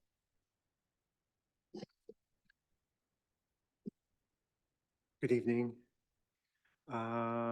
Legal, as you can see, there also includes risk management. There has been a little bit of change where before legal department also had your primary code enforcement, the general code enforcement that you typically think about regarding graffiti and that type of thing, and also had the services provided by Manuela, where we kind of kept track and tried to ensure that the housing standards were being complied with. Those two portions of the legal department have now been moved to the community development department, and that is reflected, as you can see, in the salaries and benefits, where you can see that the revised budget went down in 2024 from what it had been in 2023. Likewise, certain supplies reduced as well, largely because of the work that was being done by both of Manuela as well as Michael. You can see that we have an increase projected for professional services because of existing and anticipated litigation. Likewise, the same is true for litigation consultation services at this point. We gave a raise to the domestic violence advocate. The work that the advocate does is important, and frankly, most of the time, most people don't think about it and aren't aware of it until, of course, they need those services. But we have a very good advocate we share with other jurisdictions, and frankly, we'd like to keep the advocate. So it was important to make sure that we were contributing to her earning a very fair wage. We have some money set aside for jury and witness fees. As you can see in the recent past, we've not used those funds, but now that I've said it, the likelihood is that everyone will end up serving jury duty at some point in the near future. Prosecution, and I'll couple that with public defender services. Both of those you can see are going up to 300K. It is again important to pay people that you have. And in particular, public defender has asked for an additional $1,000, which you don't actually see reflected here.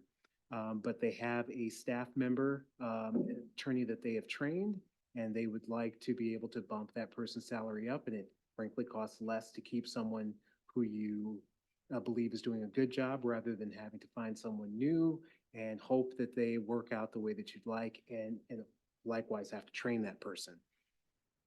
You can see that the nuisance and abatement costs have been removed because those things went with Michael and primary code enforcement. And I just want to be clear, I'm saying primary code enforcement because consistent with what Chris said, I mean, I think code enforcement that most people think about is the work that Michael and Maya does, and it is great work. But there are a variety of other people that are also serving as code enforcement folks, but they serve in a different capacity in their respective areas. So for instance, fire is also code enforcement. The police chief is also code enforcement in a particular fashion. The director for certain departments are code enforcement for certain things related to their departments. Likewise, we've increased a little bit the funding for public defendant screening, trying to make that wage a more quote unquote livable wage. But the reality is that the most significant portion of the increase to the legal services budget falls under insurance, which is something that we frankly don't have much control over. And you can see, and I think it's reflected in the later slide, but you can see a dramatic increase from 2022 to 2023. And you can see a dramatic increase from 2023 to 2024, which was roughly 59%.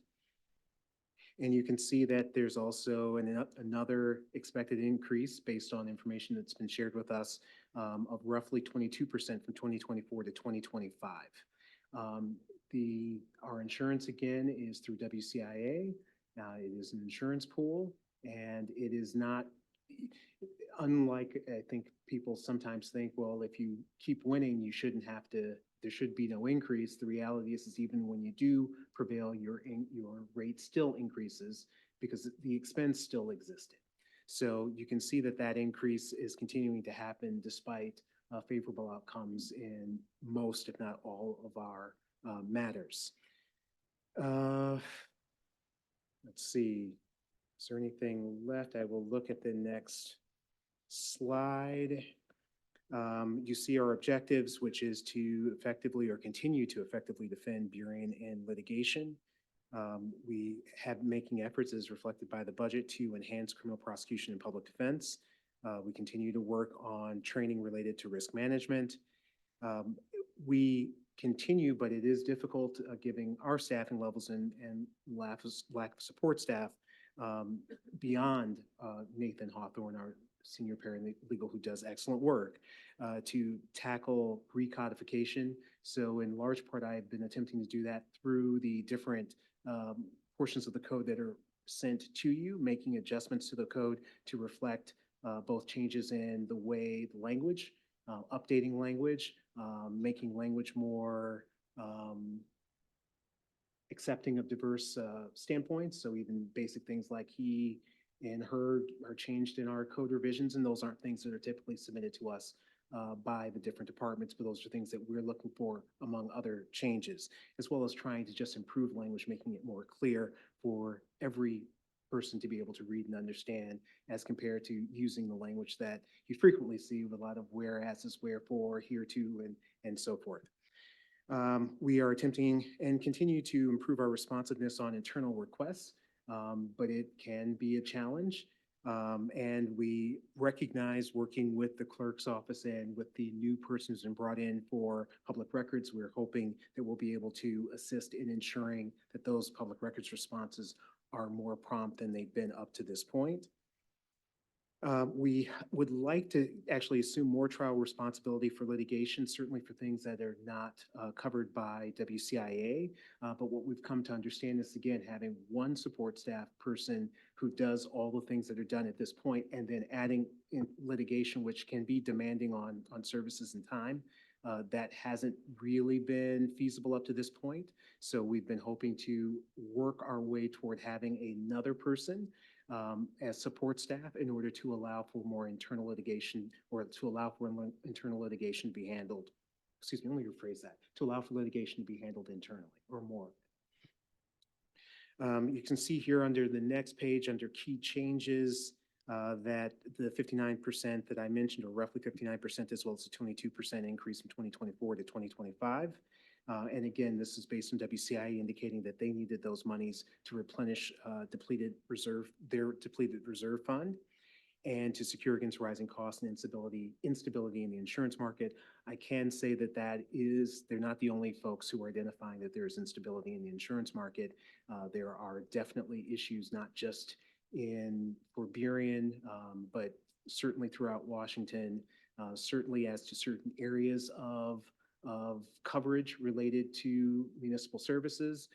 In some respects, you could almost say Burien is fortunate that it does not have a police department, because that is a very expensive portion of a policy to cover. So unfunded needs, and this raises something that is a present issue, which is public defense. And you may have heard that recently there was a hearing before the Washington State Supreme Court to discuss whether or not the public defense standards should be adjusted or changed, which would essentially reduce the number of cases, or again, reduce the number of cases the public defenders are handling for jurisdictions. But as you can imagine, if that happens, it will also make public defense even more expensive than it is now. That is something that we're paying close attention to.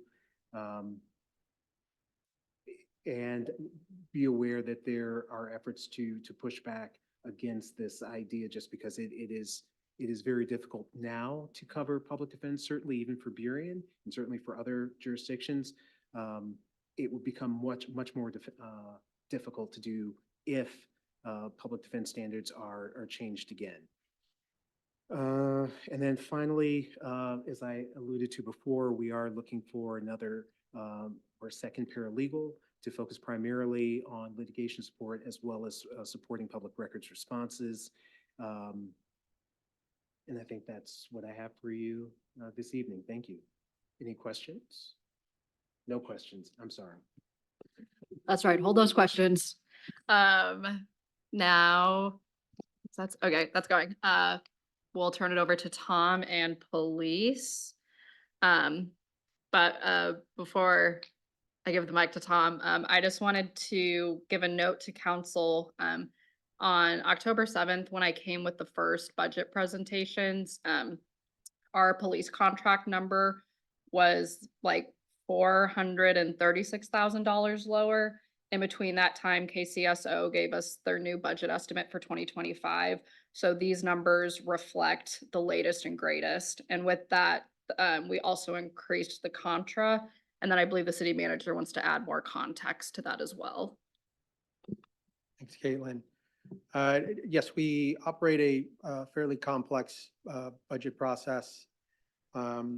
And a part of what we refer to as a contra is essentially a reimbursement, a refund for overpayment.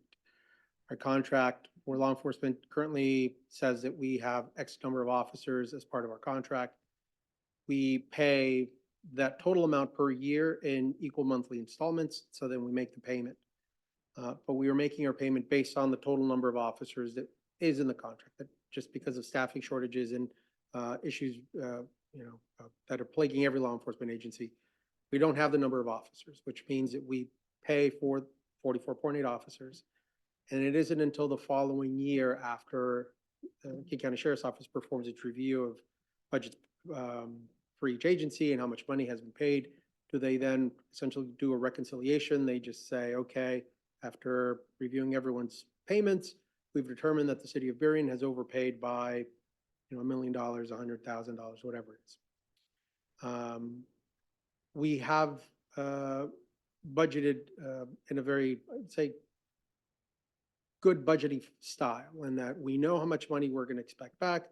We also don't budget that exact amount because we also want to leave some room for error in case there are issues on the side of the contractor. In this instance, we have increased our contra or our reimbursement amount to $750,000 for the current year and the previous year. We have found that the amount that we are obtaining in return is a little over $1 million, closer to $1.1 million this current year. We anticipate no changes in staffing, just because even though efforts are being made to increase staffing throughout the entire King County Sheriff's Office operation, we are not the only contract. There are a dozen or so contracts or more, and they're staffed in different ways. So we do believe firmly that the amount that we are expecting for next year will be above $1 million, which makes us feel comfortable in increasing our expected reimbursement or contra to roughly about $950,000. And this will allow us to absorb a little bit more easily the expected increase in cost for our contract. So I thought I'd share that information with you all so that you're aware of what contra means, reimbursement is, and how we actually budget and fulfill our obligation under our ILA. Thank you. And if I could for just 1 second, someone was clicking for me. Thank you. Thank you. Good evening, Council. My name is Tom Calabrese. I'm your new police chief. Give you an idea of what our goals and initiatives are for the upcoming cycle. Obviously, reducing crime and the fear in crime is always our #1 goal. We want to continue to build trust in public safety. We want to recruit and retain an exceptional workforce that is in alignment with community needs. As our staffing improves, we want to build on community engagement. And we want to enhance public safety with a dedicated traffic unit. Next slide. Did you cover that? Okay, so some key changes. In August of this year, you guys got stuck with me, so that's a good thing. Full-time staffing of a co-responder model, which means we now have 2 deputies rolling around with 2 MHPs almost all week long.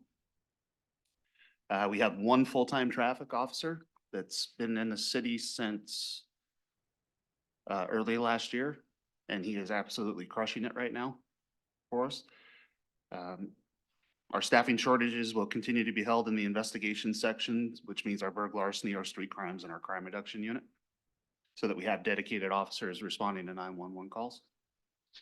Next slide, please. And then our unfunded needs, an additional 1 to 2 FTEs per year over the next 4 years will work towards achieving comparable staffing to other South King County police departments. Burien PD remains one of the lowest staffed police agencies in South King County.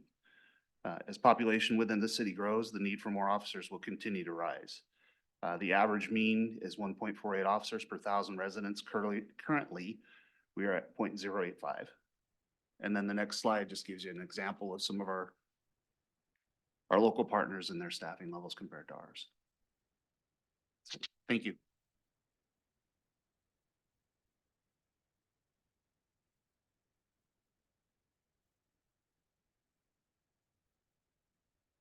Turn this on. Good evening. I'm Rod Steitzer, Public Works Director.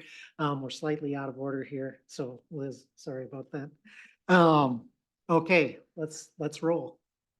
Public Works, we actually are funded in 3 different kind of sources. We have the general government fund, we have the street fund, we have the surface water fund.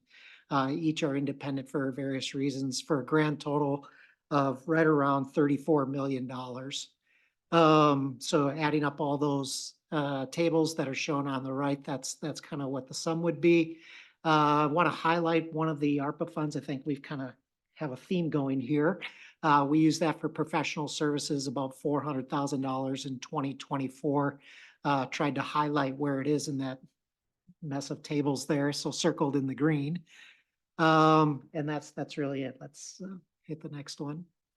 Goals and initiatives, really, there's three really big ones, just to ensure the timely implementation of our strategic investments.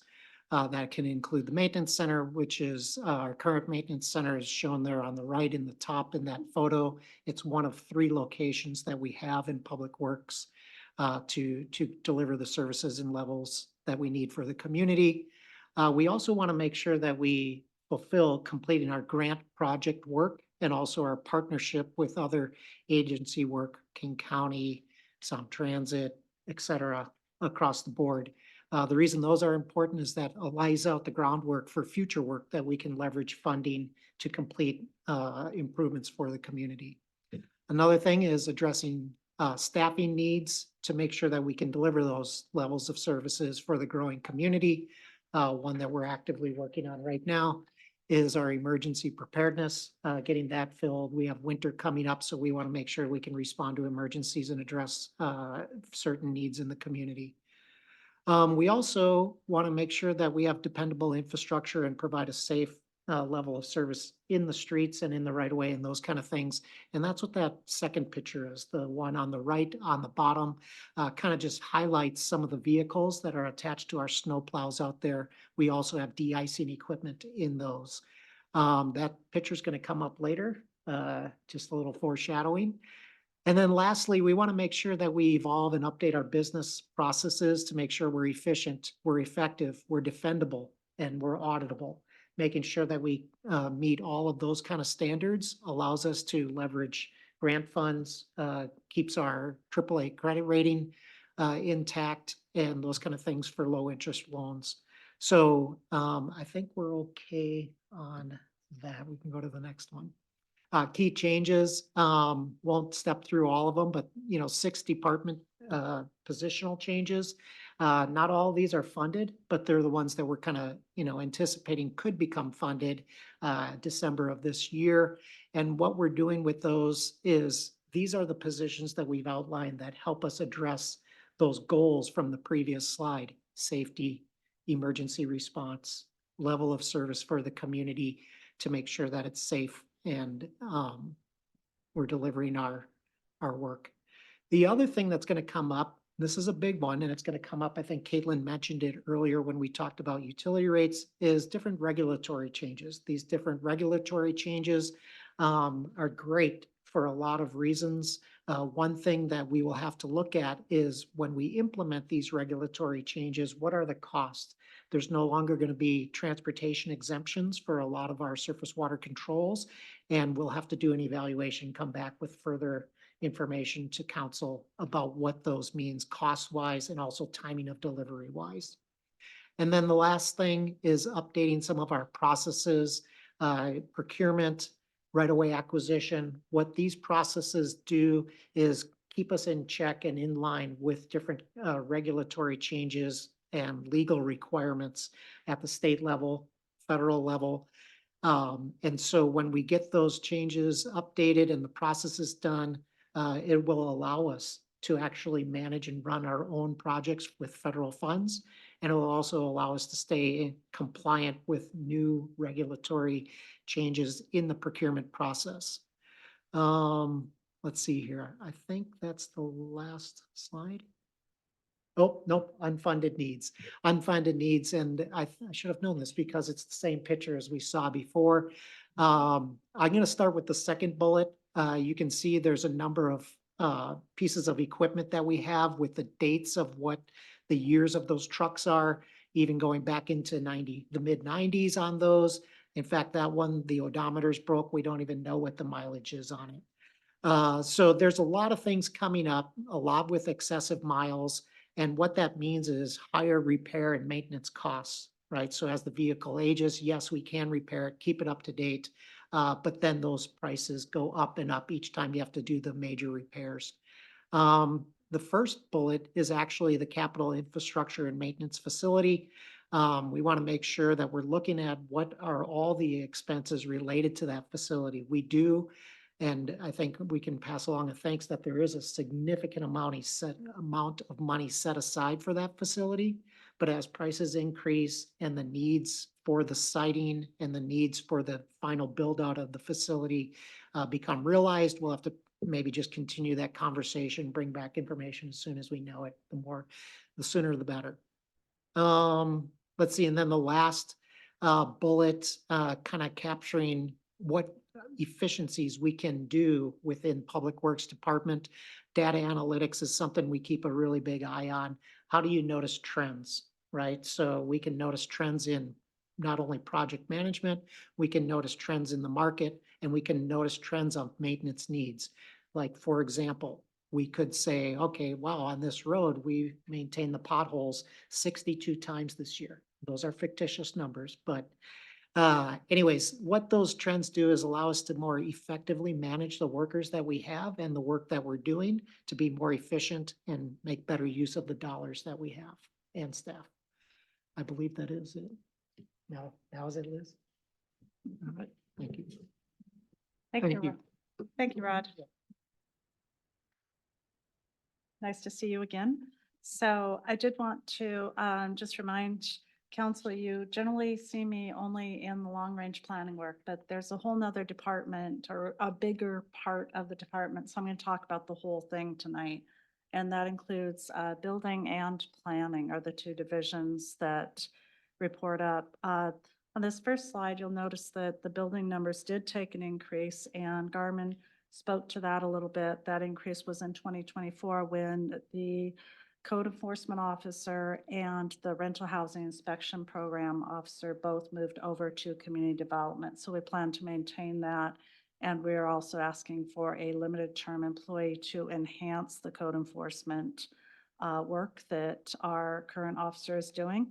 He's doing a great job, but he's absolutely overwhelmed. And I know Chris mentioned this as well. We've got broad support, I think, for this position. We also have some money you'll see for professional services, and that's really to support our building reviewers, where we have a lot of more structural, more complicated work. We do not have any structural engineers on staff. So a lot of that is for that type of technical review work and also for inspections if we have people out. Second one is around planning. And for our planning group, you'll notice that it's really, it's all about the salaries and benefits, but you also see a large number under professional services in 2025, and that is the money that we're requesting to update our critical areas ordinance. We will need to have a consultant, and that will also assist us in completing the work on middle housing and some of the other work to finish up our comprehensive plan. So work. Next slide. Some things that we plan to be working on the next year. We have some code updates. I mentioned the middle housing. We are also looking at potentially some tree code updates. And also we are mandated to update the critical areas ordinance, and that will be a heavy lift. We are also looking at updating our business processes. So some of the areas we're looking at is expanding our use of technology and review. And this will help our reviewers work together more cohesively, especially across the different divisions and with Public Works. We have a very close relationship with Public Works and Fire, so this will help us enhance that. We're also looking at some timekeeping updates. Staff has currently not been keeping their time per review hour on all projects, so we're changing that. So we're going to look at our time so that we can more adequately review the costs of what it takes to get a permit. So you may see me back here next year looking to change our fee schedule because we'll have a lot more data to be able to inform what those fee costs should be. There has been a fee study in the last few years, but it did not include the true data analytics, as Rod was saying. So we're going to be working on that with our staff and kind of figuring out what our cost is in this. We're also looking at streamlining our process so that our customers can get through the process more quickly and more efficiently. That's always our goal, to provide the customer service and also get people through the system. And then lastly, we're really looking at updating our public information materials, especially with a lot of the new code that's coming in. We have to follow that with the public information materials so that our applicants and the development community can use the tools that we're providing. The personnel changes that we're looking for the limited term code enforcement officer, as I mentioned, and also a limited term assistant planner. As you know, we have a very, very lean workforce, and we tend to frequently have somebody out for whatever reason, medical reason, whatever. And when that happens, we're really stretched and we're stressing our staff. So this limited term assistant planner will help us handle the regular workload and those times when we are not fully staffed. I also mentioned we have the regulatory updates. That's part of what we have for the financial resources, including the consultant assistance. We also asked for a little bit extra for the neighborhood grants program. That's something that's very successful and very well appreciated within the community. So we asked for about $10,000 more on that, which seems like not a lot of money, but I know goes a long way and makes a big difference for people. We will be putting a lot of time and effort into staff training. We're trying to get everybody up to speed as much as possible with their training, both internally and externally. So some of that, there was a slight add to the training budget, but also internally trying to focus on our more senior staff, really working with the more junior staff and mentoring and providing that knowledge across the staff. Some of the unfunded needs were to make the temporary positions that we're asking for permanent. We are asking for the 2-year. It would be great when we have more funding to be able to make those permanent. I'm also saying that one of the unfunded needs we have is a planning manager. One of the reasons you're seeing me here so much is that we have one long-range planner in the city, and that's Cheney, as you've gotten to know her, and she's great. But really the appetite for change and for code changes is much greater than one person can take care of. So we're trying to kind of tag team it, but it's tough. So planning manager is a position that would really help out the department quite a bit and give us a little more capacity to really get into some of the big, long list of code changes that I know council would like to see. The other position that is an unfunded need would be an environmental planner.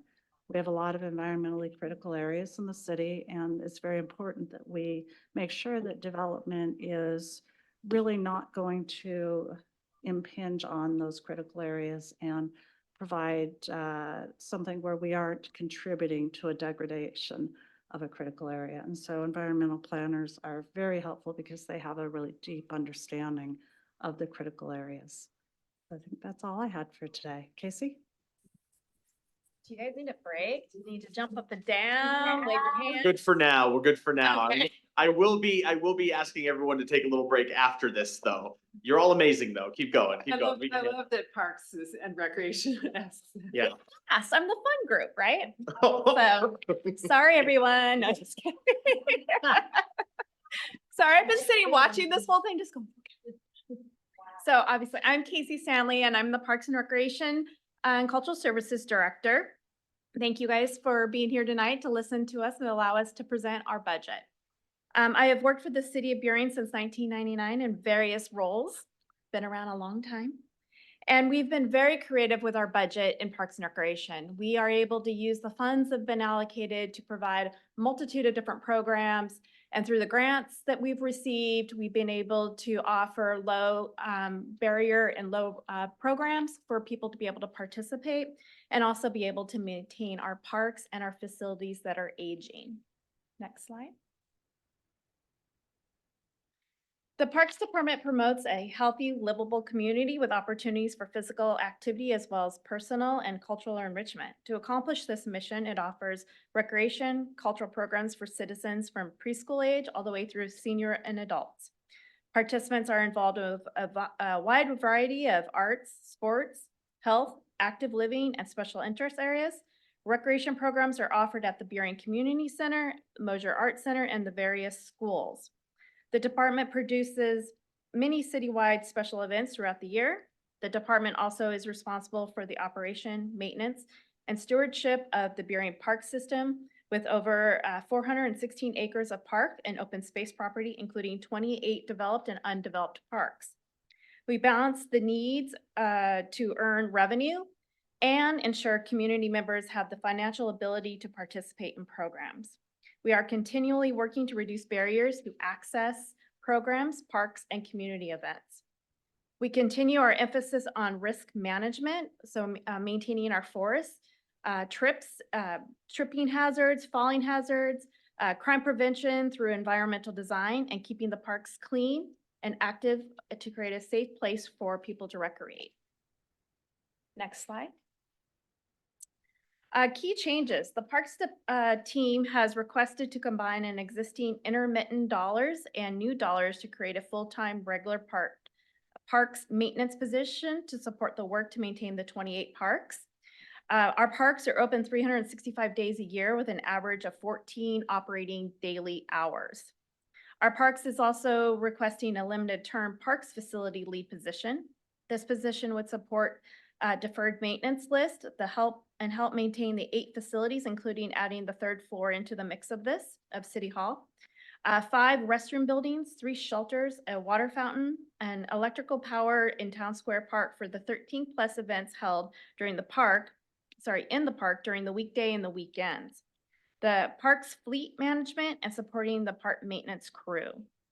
The other items that I've identified on the previous screen was grant-funded programs. The Parks was awarded a number of grants for 2025-26 budget. Those funds will go towards after-school programs in the schools, services for our 55+ population, and continue our Green Burien program. A request for new equipment, which includes a spreader to, this is really fun and sexy, not really, but a spreader to increase productivity and efficiencies with fertilizing and spraying 3 grass fields and 28 parks. Next slide. Yeah, that's so cool. As you saw on the budget slide, the Parks Department relies heavily on grant funds to offer low-cost, low-barrier programs for our community, such as childcare, health and wellness, social events for seniors, and restoration opportunities in our parks. If the department is not awarded these grants in the future, a number of programs will not happen for our seniors and youth populations. We currently are applying for the No Child Left Inside grant funded by the RCO, which is the Recreation Conservation Office, to hopefully continue our Outdoor Explorers program. This program has offered free childcare and paid internships during the summer and exposes youth and teens to outdoor recreation programs and job opportunities. As the Parks Department is under-resourced in maintaining our parks and facility system by 8 FTEs, this request was a hope to increase our staffing to maintain our current system, and that is the unfunded full-time regular park maintenance lead, which would bring on another crew to be able to maintain our 28 different parks and facilities. And that's all I have. Thank you. So with that is the end of the department budget presentations. I have questions on there. I wouldn't be surprised if you have a bunch or none at all right now. I just want to say this isn't the only time to ask questions. I come back like at least 3 more times for the budget process. And if we need to extend it beyond the 3, we have that room in the calendar to do so. So it's a time for questions, or if you need to think and digest, we have ample more opportunities to discuss this stuff and review it. So. And I think that's a good reminder too, if there's a lot of questions, to do what the city manager has oftentimes recommended, which is to use time outside of council meetings to ask preliminary questions. Were you gonna say something? If I may. Go ahead, yeah. I was just gonna reiterate what Caitlin had mentioned, but before doing that, just to remind council that here's your great team. This is the team that does the work for the city. And so whenever you come to me and you say great work, you're actually saying great work to them. So, so just mental note, if you could take a mental picture of them all. But second, there was a lot of information shared with you all today. It may be helpful if council members can just take it all in, process over the next week or 2, develop questions or even speak with staff about developing the questions you'd like to ask. Sometimes the biggest challenge is knowing what question you want to ask. And like Caitlin mentioned, over the next several weeks, when this topic continues to come back to council, you could ask your questions then. It just would be more time for you to process the information. Thank you. I agree with that. So can we hold questions, but if you have comments or compliments, those are accepted now. All right, let's start from the left and go down. So Councilmember Andrade. I just want to thank you so much for all the work that you guys have done. And I just personally, not through city manager, personally, thank you. So thank you. Councilmember Moore. Yes, I reiterate that. You and your teams do awesome work all the time, and any opportunity to say thank you is a good opportunity. I also want to say, if there was one kind of take home for me in this, is that you all talk to each other. You know the needs of other departments, and you think about ways to pair up those teams, and that's something that I think that has to have at least partly an organic element in which you know each other, so you're able to have those conversations, and that speaks just really highly to you all. Councilmember Reiki. I loved seeing every single one of you in front of us today in this format, like together like this. This was really powerful for me to see all the directors together in this way. And it really helps reiterate for me all of the work that each of these departments are doing, but also the team that is working together to do this. And I appreciate each of you coming to do the presentation, because it could have just been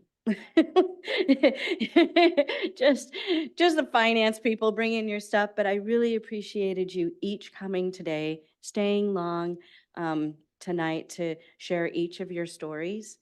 My first degree was in public administration.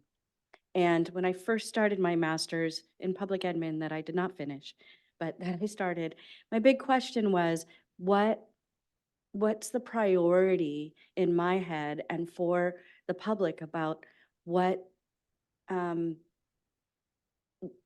should be paid for in government? You know, if I had to put it down in the list and be like, this is my priority, this is my priority, this is what we need to pay for. And unfortunately, we have to do that in government work. And it's sad and unfortunate in a lot of ways, because what we're trying to do is to provide, government agency is so important in providing services that our communities need. And it just reminds me that this is a difficult exercise. It's difficult to hear, because I would love to say, hire, hire, hire, pay more, let's go and do this, right? But I know that we have the constraints and restrictions that we do, and that each of you are trying to work under those constraints every single day. And my hope is that we can continue to work as a council and as a city to be able to support and bolster the work that you're doing by being able to fund it properly and get for you what you need to be able to serve our community. Because I know in each of your hearts, that's what you want to do. And that's powerful. So thank you for doing all of this work with such few resources. I wish there was more for you. And I want to try and make an effort to accomplish that in any way that I can. So thank you.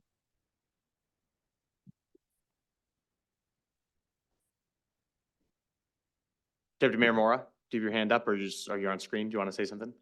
You're good? Okay. I'll say one thing about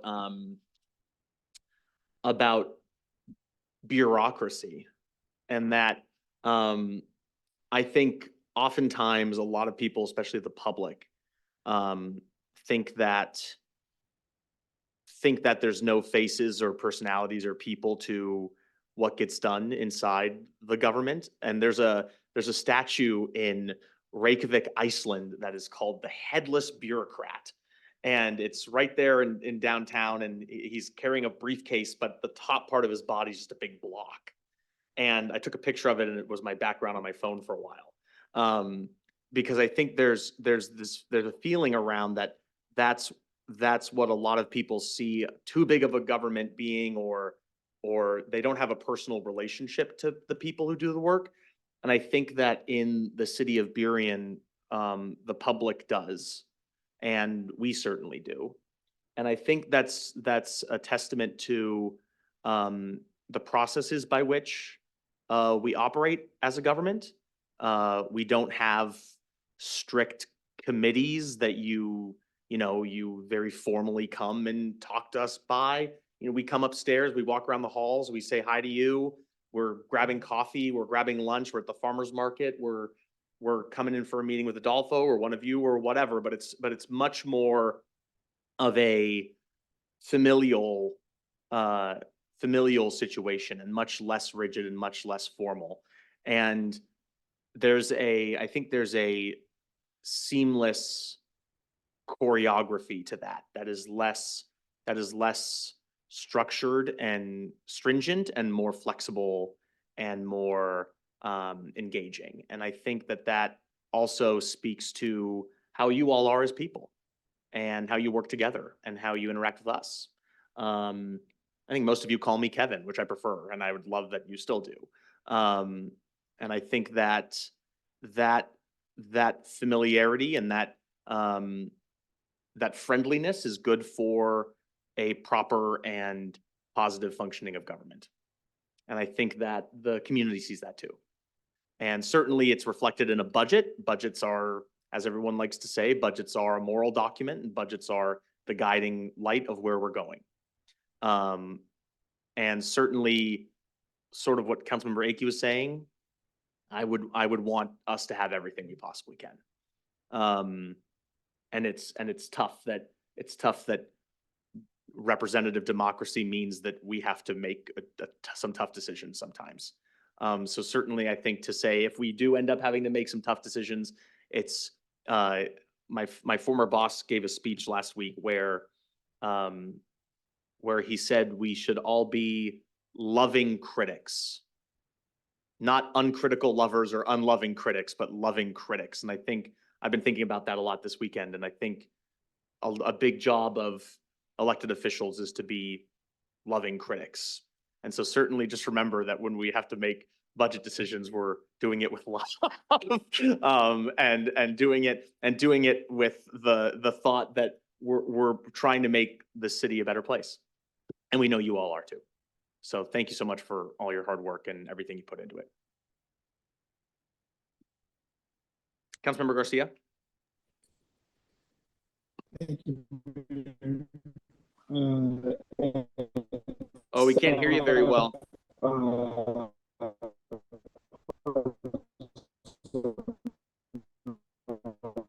Can't hear you very well. I just wanted to compare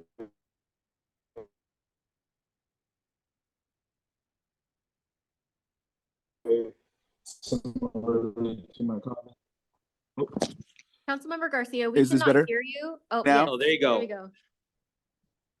Okay, you can hear me now? Yes. Okay. I wanted to say thank you to the staff. I'm just trying to make sure my audio works a little better. Okay, now that should be all set. I just wanted to echo the comments from all of my colleagues, and just saying thank you to the staff, to everybody, to the staff that wasn't present, that I know worked alongside you in presenting the budget. In 2017, I volunteered for my first commission, and at that time, that inspired me to apply for a government job to do service work.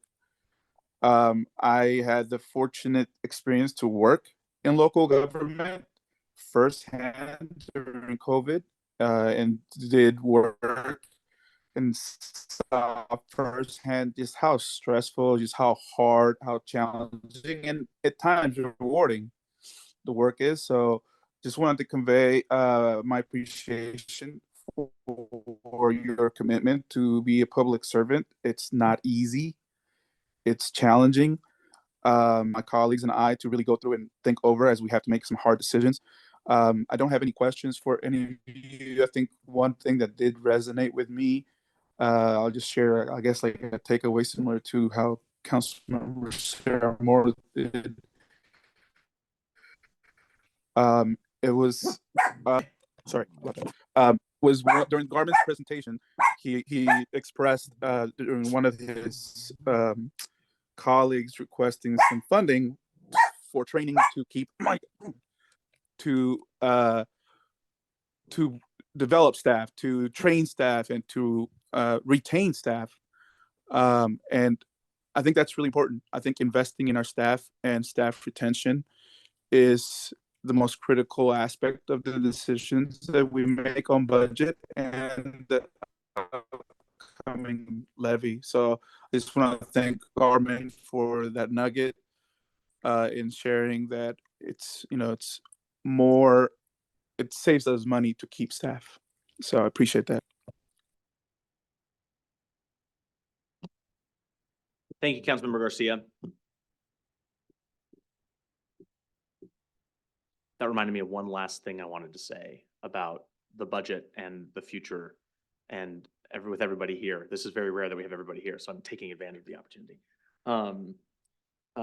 This weekend, I read a quote by John F. Kennedy, where in a speech he gave to a university's Master's in Public Administration program, where he said, "We all hold office. We are all office holders."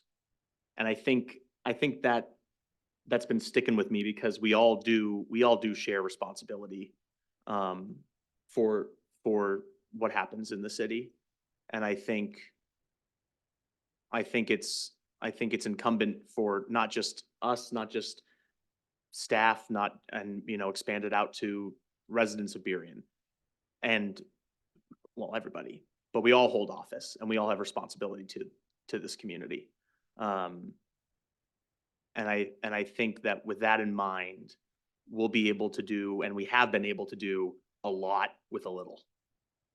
And we'll keep doing that. So thank you very much. And now can we take a 10-minute recess? All right, 10-minute recess.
Mic check, can you hear me? I'm just checking audio since I turned off.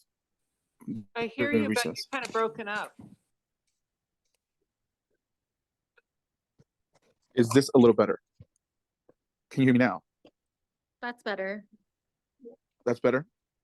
I don't have Verizon, but it's good that you can hear me now.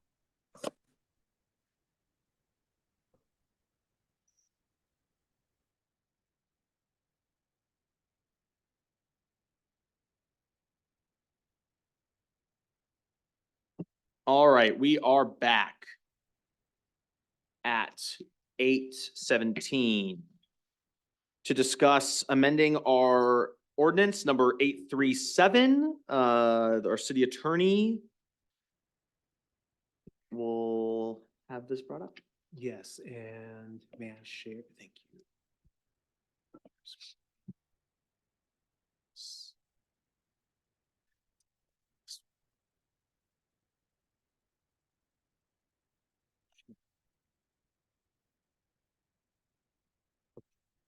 So this is a response to the request from council at the last meeting to have essentially the prior ordinance brought to the council with an amendment to the amounts of the minimum wage for workers in Burien.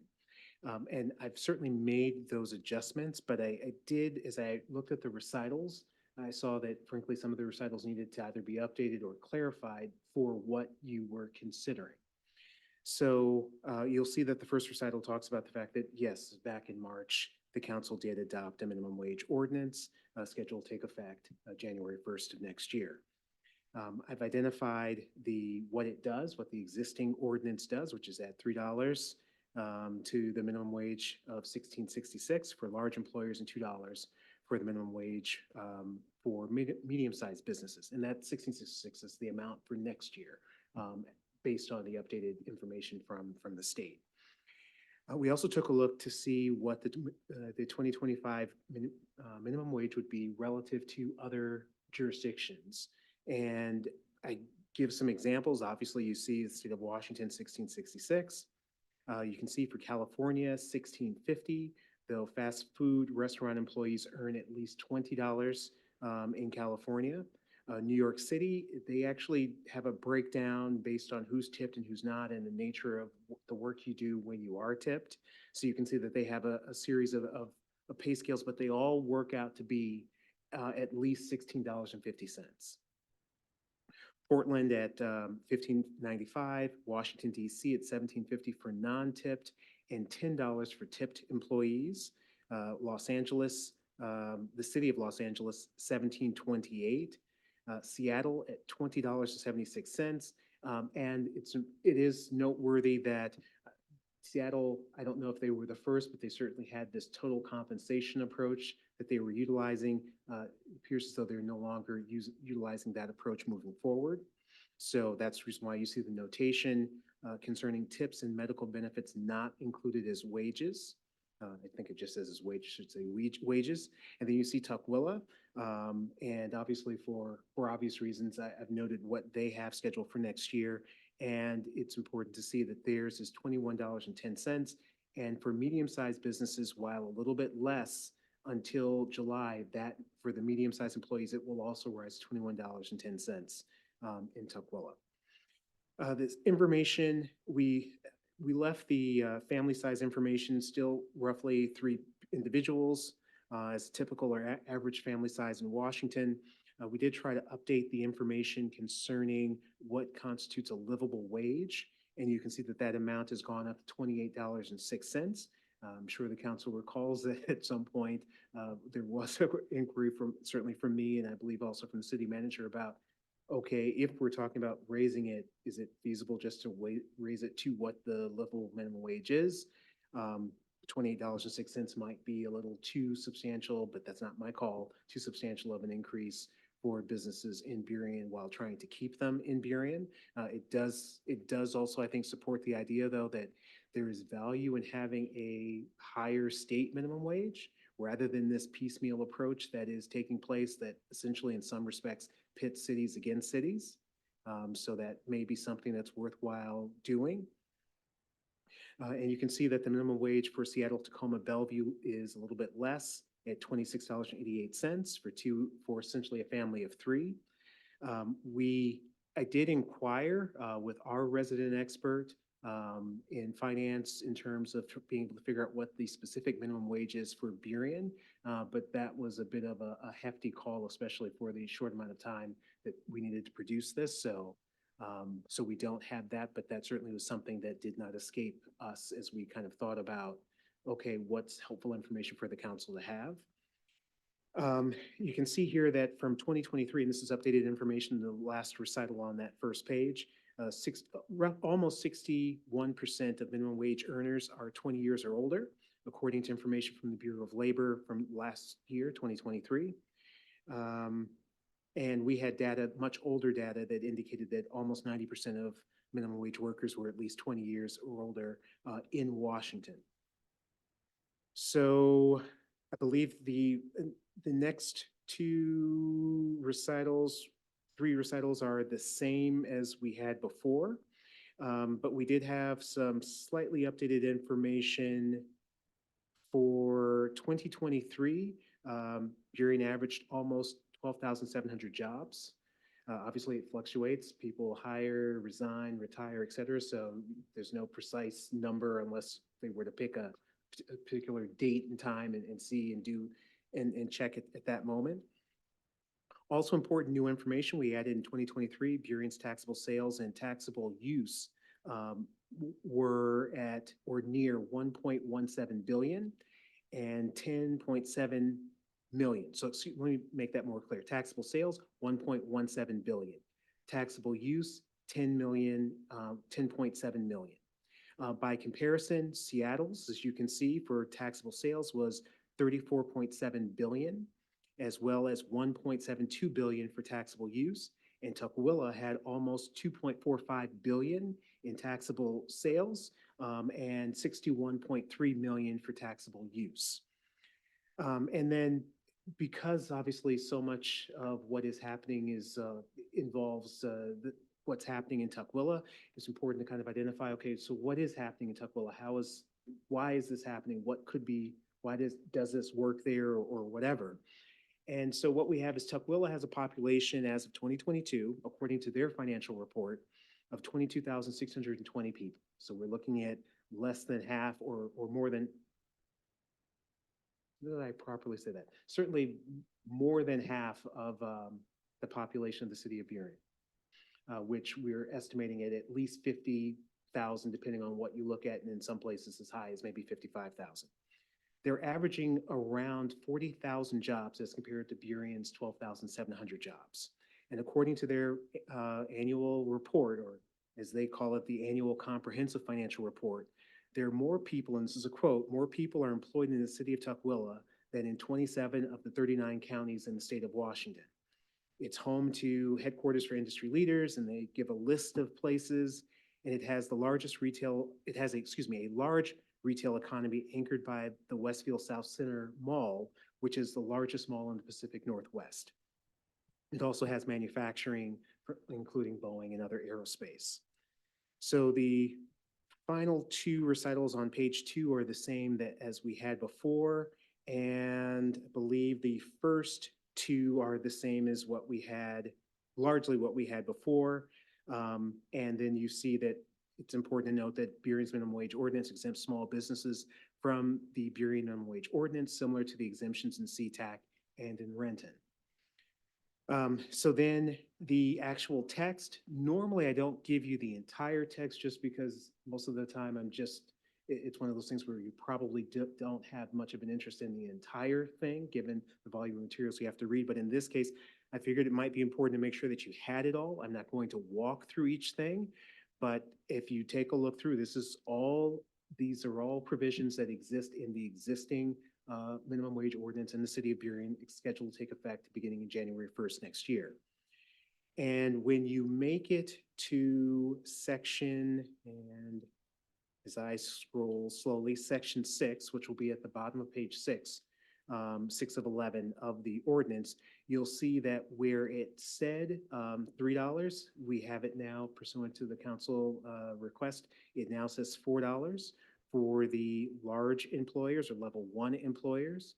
And you'll see that in section 7, for the medium size or level 2 employers, we've changed it from $2 to $3.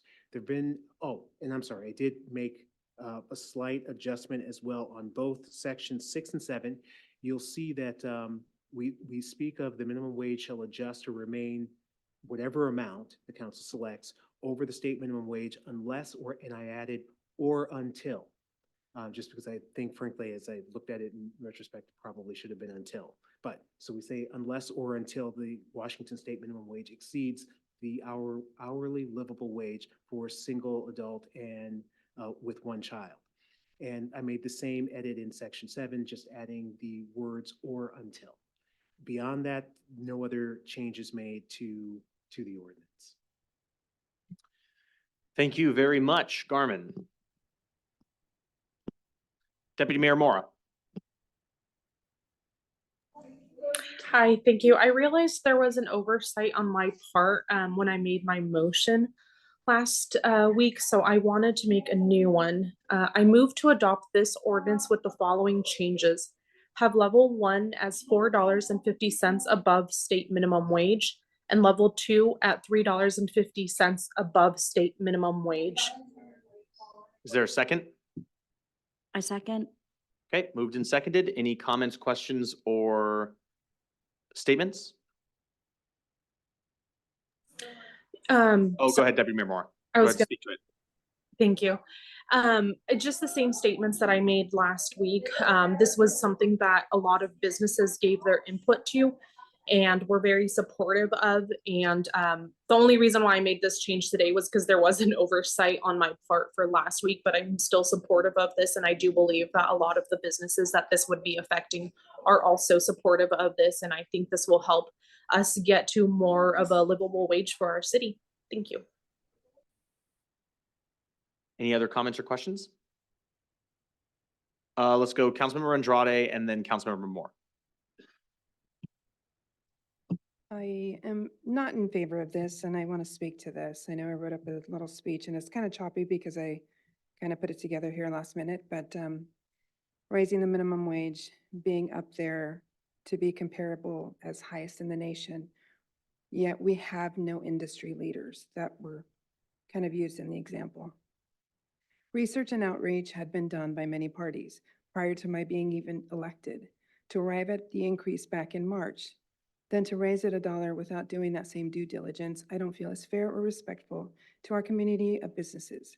And I'm sure there are businesses that aren't even aware of what's happening. And so then poses an issue of enforcement to the city in regards to the businesses. I'm mindful that most businesses in Burien already pay over the minimum wage that we're trying to implement. But according to our local Chamber of Commerce, the cities that have raised the minimum wage have seen a significant decrease in the ability for our youth to get their first or even second jobs. Businesses also are foregoing hiring because they now are forced to not hire a teen or somebody who's less skilled. Or they're now actually hiring somebody with more experience, skilled labor, and or adults. Employees are an investment, and as we move down that path, changing the hiring of seniors, low-skilled workers, or the demographic that isn't necessarily the first candidate to be hiring are the ones that are most affected. Businesses wanting to do the right thing by offering an opportunity to give youth a first job, a senior citizen the ability to make extra income with their limited ability to make a lot of income, or those with disabilities and or special able to feel productive. By hiring someone who has more experience, it leaves them out. Part-time roles are impacted, and the need to offer current employees impacts the students and also those senior citizens, but also holiday hours. So I think that's all I have. Thanks. Thank you very much. Councilmember Moore, did you have your hand up still? I did, yes. Go ahead. Thank you. When the minimum wage was first raised, My vision was for an ordinance that benefited employees of all kinds of businesses throughout Burien. Well, I realized too late that my opportunity to move to adopt the initiative version of the minimum wage was October 7th. I'm disappointed with myself that I did not. It was more closely aligned with the wage that would most benefit the most wage earners. However, I will be a yes vote on this proposed amendment because I do believe that the increase will bring more money to the hands of some wage earners, people who will be brought closer to a living wage and who studies have shown are likely to spend their money on food and other essentials and will reinvest much of this money in the city. However, I want to reiterate my belief that this ordinance carves out and excludes people who work and live in Burien and work in businesses too small or classified as too small, even if in fact part of larger franchises. It makes it difficult for people to know whether they're entitled to the new minimum wage, depending on the number of full-time equivalents in their organization. People left out because they work in businesses that are exempt. I'm disappointed at every meeting when I hear the order in which people may speak in public comment.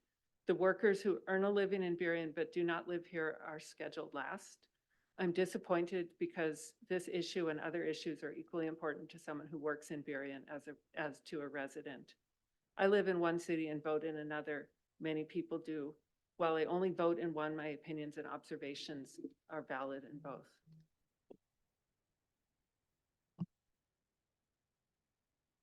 Councilmember Garcia? Thank you, Mayor. Can you hear me okay? Yeah, I mean, you're just fine. Great. I will be abstaining from the vote, similar to when this first came up. I echo similar to what Councilmember Andrade and Councilmember Moore shared. It's hard for me not to vote for this increase. I just wish we would have done it first time we went through this discussion a few months back. But mainly just because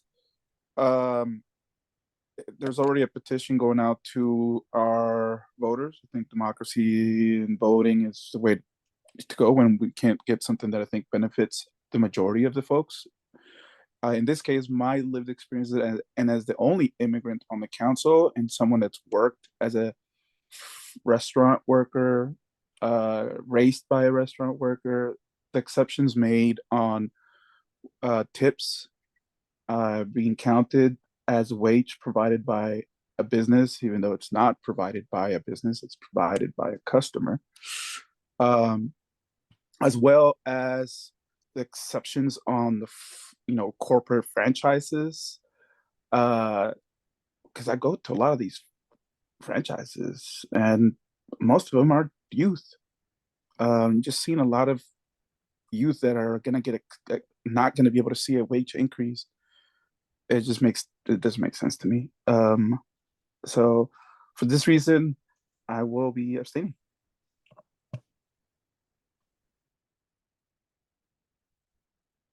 Okay. For the record, I worked in a restaurant for 6 years as a busser here in Burien. Any other questions or comments? Mr. Mayor, Go ahead. if I could, and I know a lot of the discussion is focused on the monetary part, and obviously it's a minimum wage, so that makes sense. There's also another component that is of some significance, which is at this time with Burien's ordinance, if and when there are issues in whatever fashion, and the wage needs to go up or whatever else goes down, other terms need to be adjusted, maybe it's found to be, people need it to be articulated in a different way or more clear way for them, whatever that might be. At this time, with this ordinance, members of the community have the ability to do that. And so it is important to keep in mind that this ability for people to be able to come to the council does matter, and it is important. A situation where people cannot come to the council because this council could not do anything, there's a very different scenario. So as council members are considering whatever they think matters most on this topic, I would just ask that please calculate the significance of people being able to come to this council and voice their concerns favorable, unfavorable about the minimum wage or any other aspect of this law?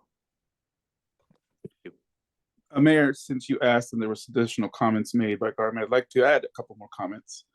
On that very note that Garmin just mentioned about the ability for folks to come up, I think it's another one of the reasons why I'm abstaining. As the only immigrant, even I have privileges. And I actually met with an undocumented immigrant. I met with business owners and I met with an undocumented immigrant who works frontline at a restaurant,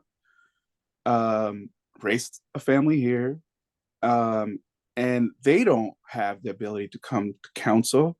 They can't speak to me at the restaurant about their challenges because it would be inappropriate for me to ask them at their work. So it's me being able to have this voice and see that undocumented immigrants, majority of which work in minimum wage jobs, a lot of times in restaurants, are not going to see a benefit. And that's exactly why I abstain, because the exceptions that we're making in this policy would be, frankly, just not helping immigrants as much, because the first tier and second tier of businesses in the mid and large that would have to pay are not hiring as many immigrants or undocumented immigrants. That's all. Okay, Councilmember Moore? I have a question for Garmin. What's the recommendation that we not vote today to allow more? No. I'm sorry if I maybe wasn't clear. I wasn't making a recommendation about whether you should vote or whatever. I simply wanted to make sure that each of the council members that participating in the vote keep in mind that beyond the money, there are other aspects of the existing ordinance that are of some significance and some importance. And obviously one of them would be, and maybe the most obvious thing, is the ability for members of the community to come to this council and say, I want this, and this council having the ability to potentially make an adjustment based on those requests.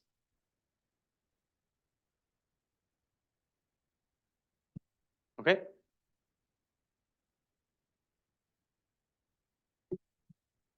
Alrighty, seeing no further hands raised, just a reiteration of the motion, this is a motion to adopt the ordinance with $4.50 above state minimum wage and $3.50 above state minimum wage for level 2. So $4.50 for level 1 and $3.50 for level 2.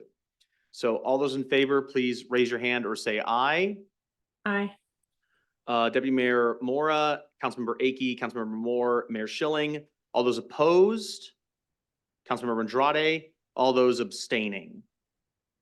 Abstaining. Okay, Councilmember Garcia.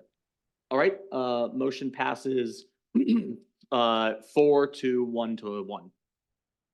All right, moving on to item C, discussion and appointment of pro-con committee members for initiative measure 24-001. Heather. Thank you, Mayor. The purpose of this item is to satisfy the city's responsibility to appoint committee members to initiative measure 24-001. The city council packet includes the King County Elections Jurisdiction Manual, which details jurisdictional and pro-con committee member responsibilities. Staff asks that the city council consider the 18 applications received, of which 11 are in support and 7 are in opposition of the initiative measure. At this time, staff recommends that each council member selects their 3 applicants for each committee, followed by motions to appoint the committee members. And so at this time, I'll go ahead and share my screen. So just to repeat, we're doing this the same way we appoint our advisory standing boards. committees. Yes. Okay, great. Thank you for that clarification. Can we do, we're doing pro first and then con? Sure. Okay, let's do that. Let's go pro first and then con, and Councilmember Moore has a question. My question had to do with the public comment today. From Chastine Edgar saying that she had asked to be part of this, and I wanted to know if there was interest in considering that. I think, let's ask the city clerk, was there some issue? There has been interest by, Chastine Edgar. There has been multiple emails that she has sent, providing her interest. However, she did not submit an application. I guess as mayor and chair of the meeting, I would say then we cannot consider her because we have people who have submitted correctly. Thank you. I wanted to raise the question. Yeah, no, I appreciate it. I'll just say, all these people have done it correctly, so I think we're only gonna stick to the people who've done it correctly. Okay, so let's start with, any other questions for Heather? Okay, then let's. I would, though, I would share that, Ms. Chastine Edgar can still, participate in the committee discussions if she would like to, and so I can provide her that information if council would be willing to do so. And is this everybody, or do you have to scroll down a little bit? Oh, there we go. There is 18. Okay. 18. It's just for this purpose, you are appointing the official 3 members for each committee. Oh, and first, let's also say that we'll go through this one by one, and each council member will pick pro people first, and then we'll go through and do it again, con. Yes. And then someone will have to make a motion to appoint them, and we'll have to vote on that.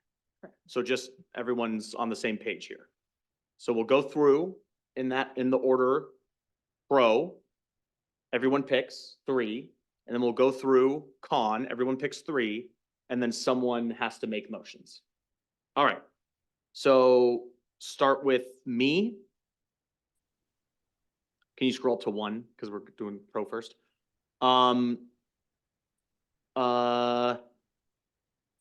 Stephen Lampier, Kelsey Van He, and Jennifer Fachamba.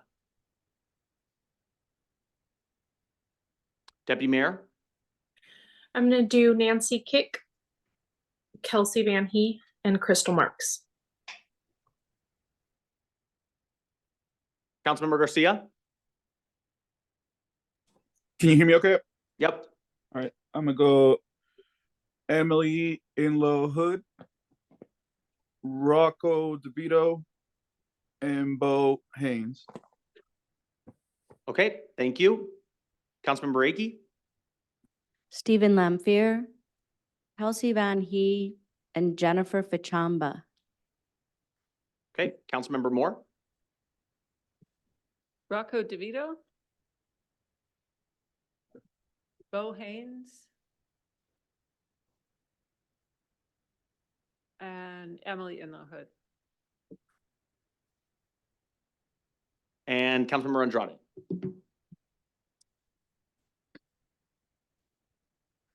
Stephen Lampier.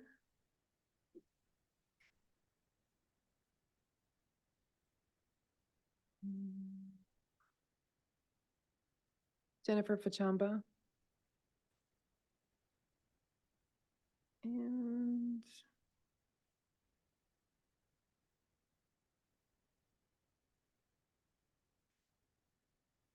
Daniel Martin. Okay, and now we'll go to con.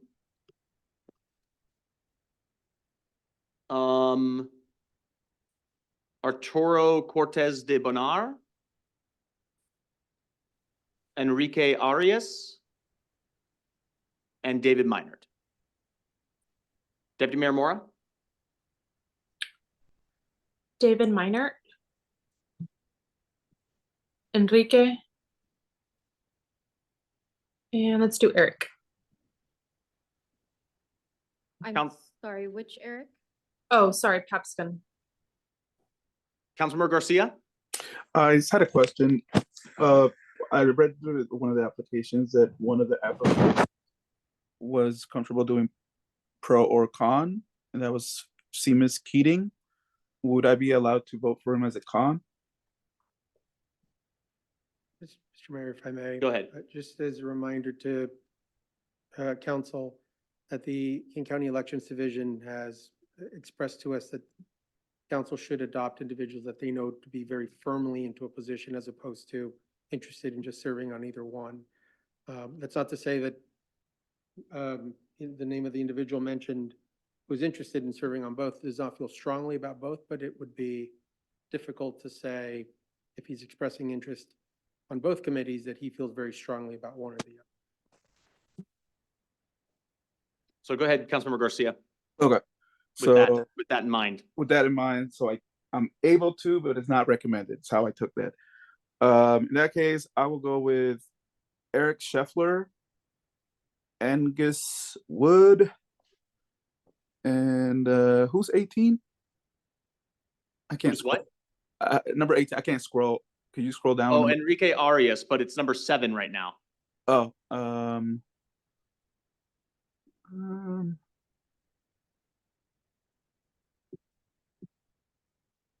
did I already say Eric Paxson? No. Okay, I'll go with Eric. Okay. Councilmember Akey? Arturo Cortez de Bonar, David Minert, Enrique Arias. Councilmember Moore? Angus Wood. Eric Popskon and Enrique Arias. And Councilmember Andrade? Arturo Cortez, Enrique Arias, and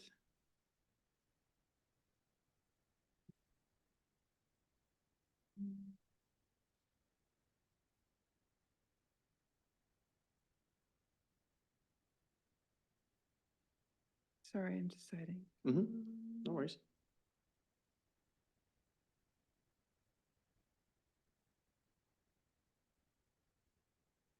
Eric Papson. Okay, so can we now change this for the top 3 people for each to be on top? I don't know if that's possible. Okay, so for pro first.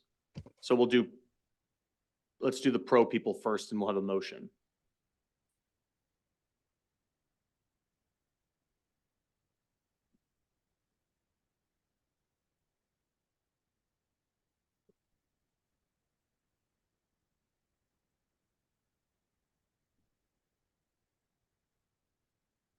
So for clarity, it looks like it's Stephen Lampier, Kelsey Van Heet, and Jennifer Fachamba for pro. Okay.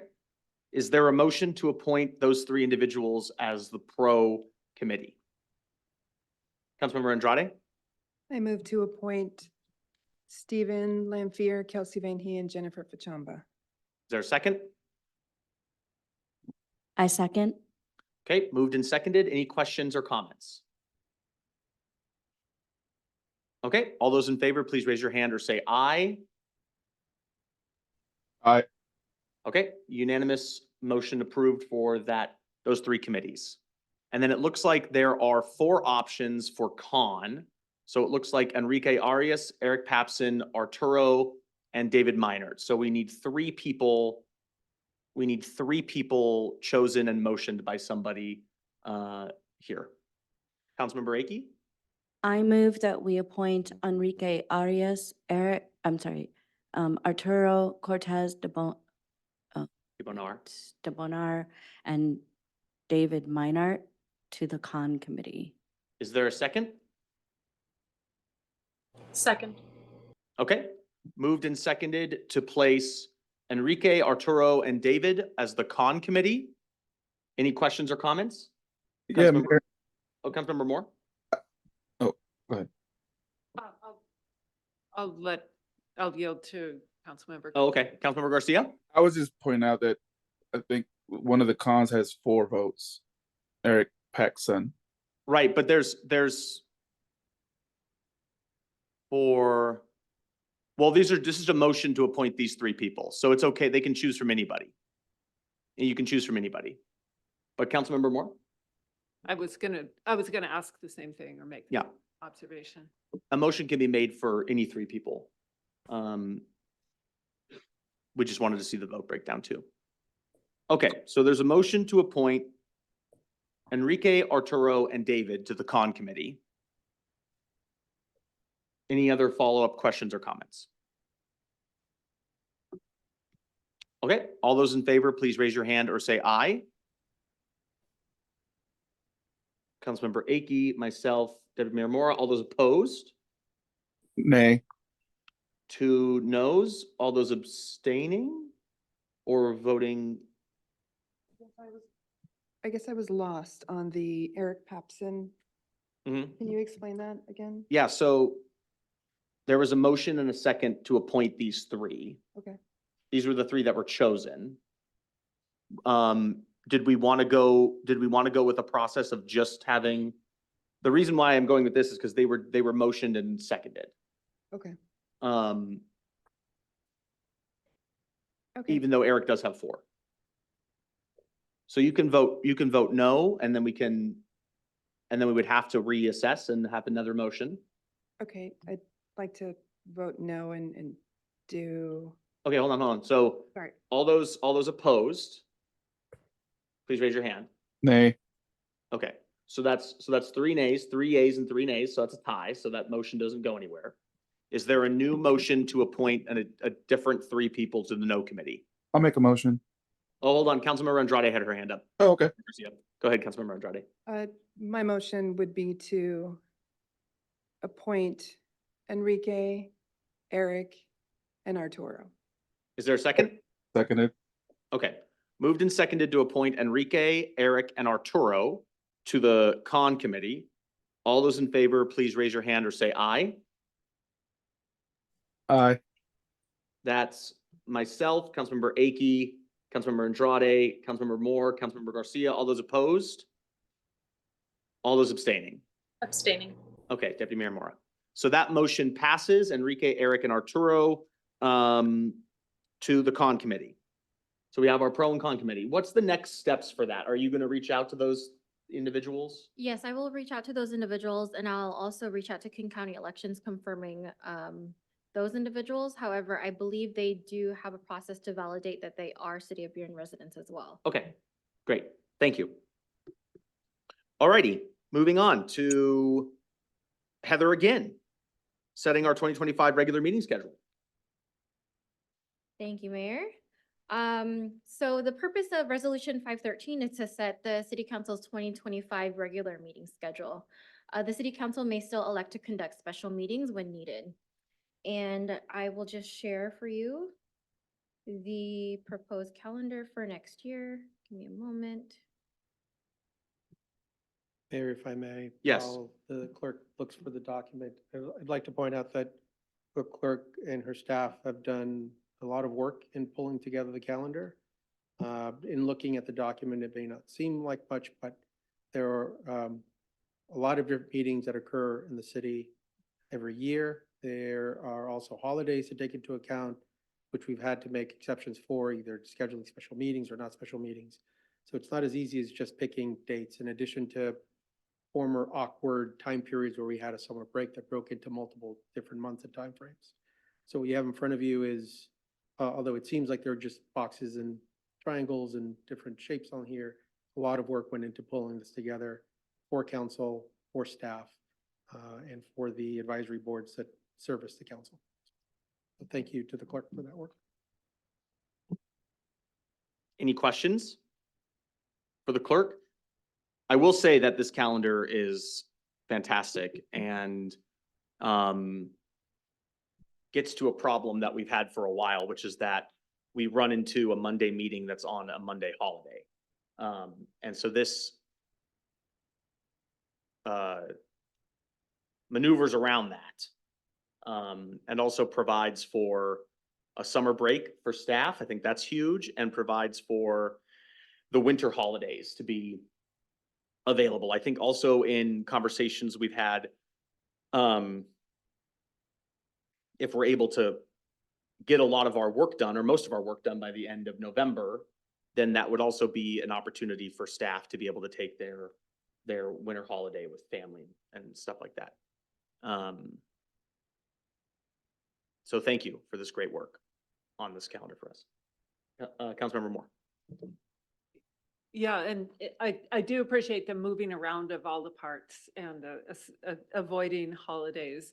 But I also need to better understand the schedule before I'm a yes on it, because we have lost such a large percentage of our meetings from last year.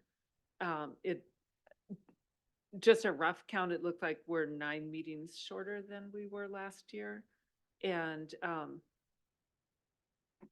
I think that we use that redundancy to study and learn, but also to hear each other's points of view and get to know the issues our city faces, and to learn to work well in a self-reinforcing group.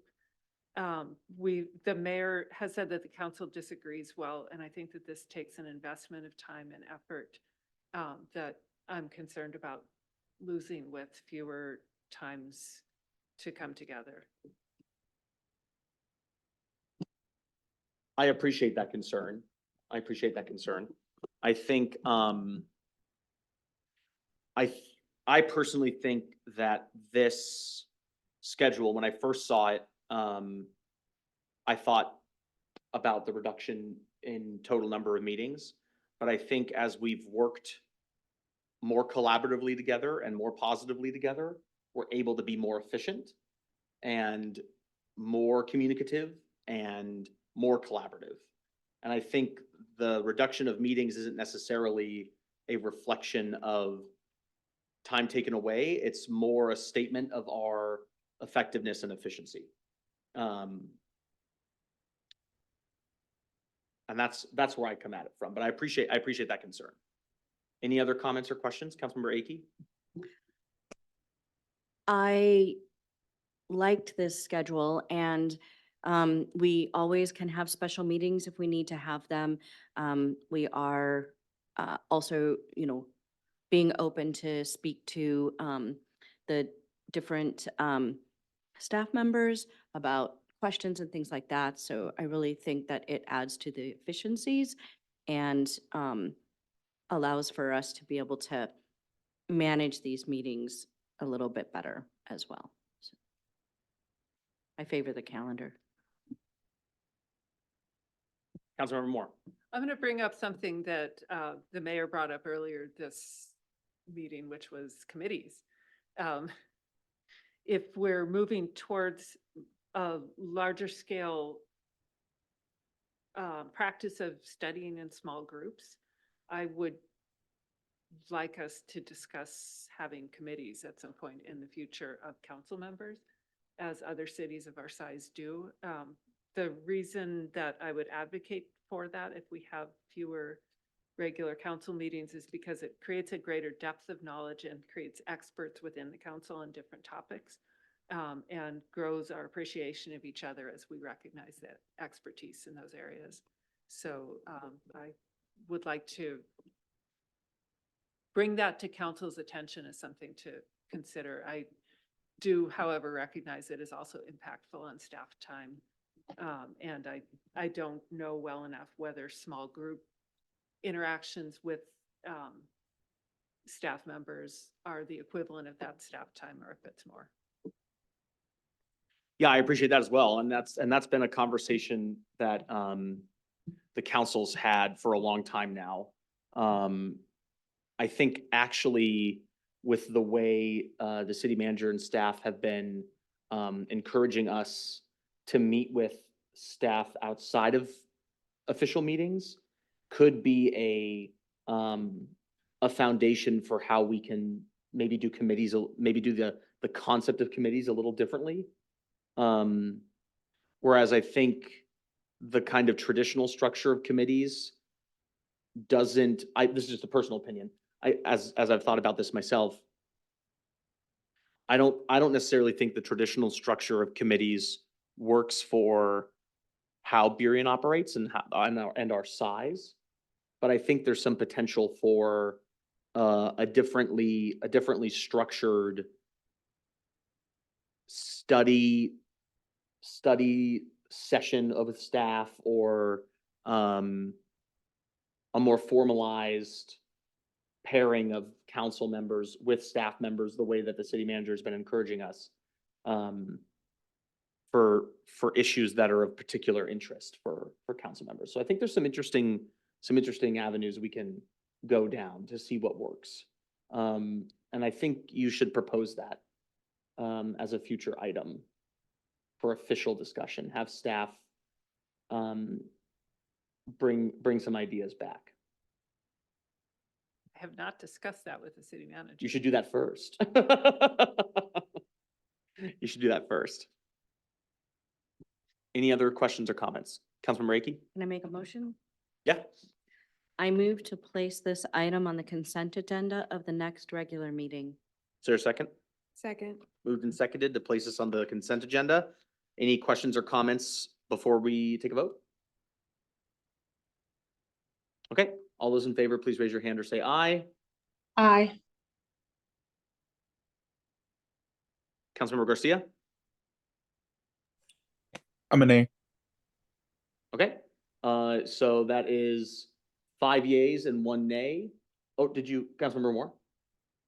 I was a nay. Oh, I didn't see your hand raised. Okay, I'm sorry. So all those in favor, council members Aki, Andrade, myself, and Deputy Mayor Mora. Those opposed, council members Moore and Garcia. Okay, so that passes 4-2. Let's pull up the city council planning calendar and see what we've got a brewing here.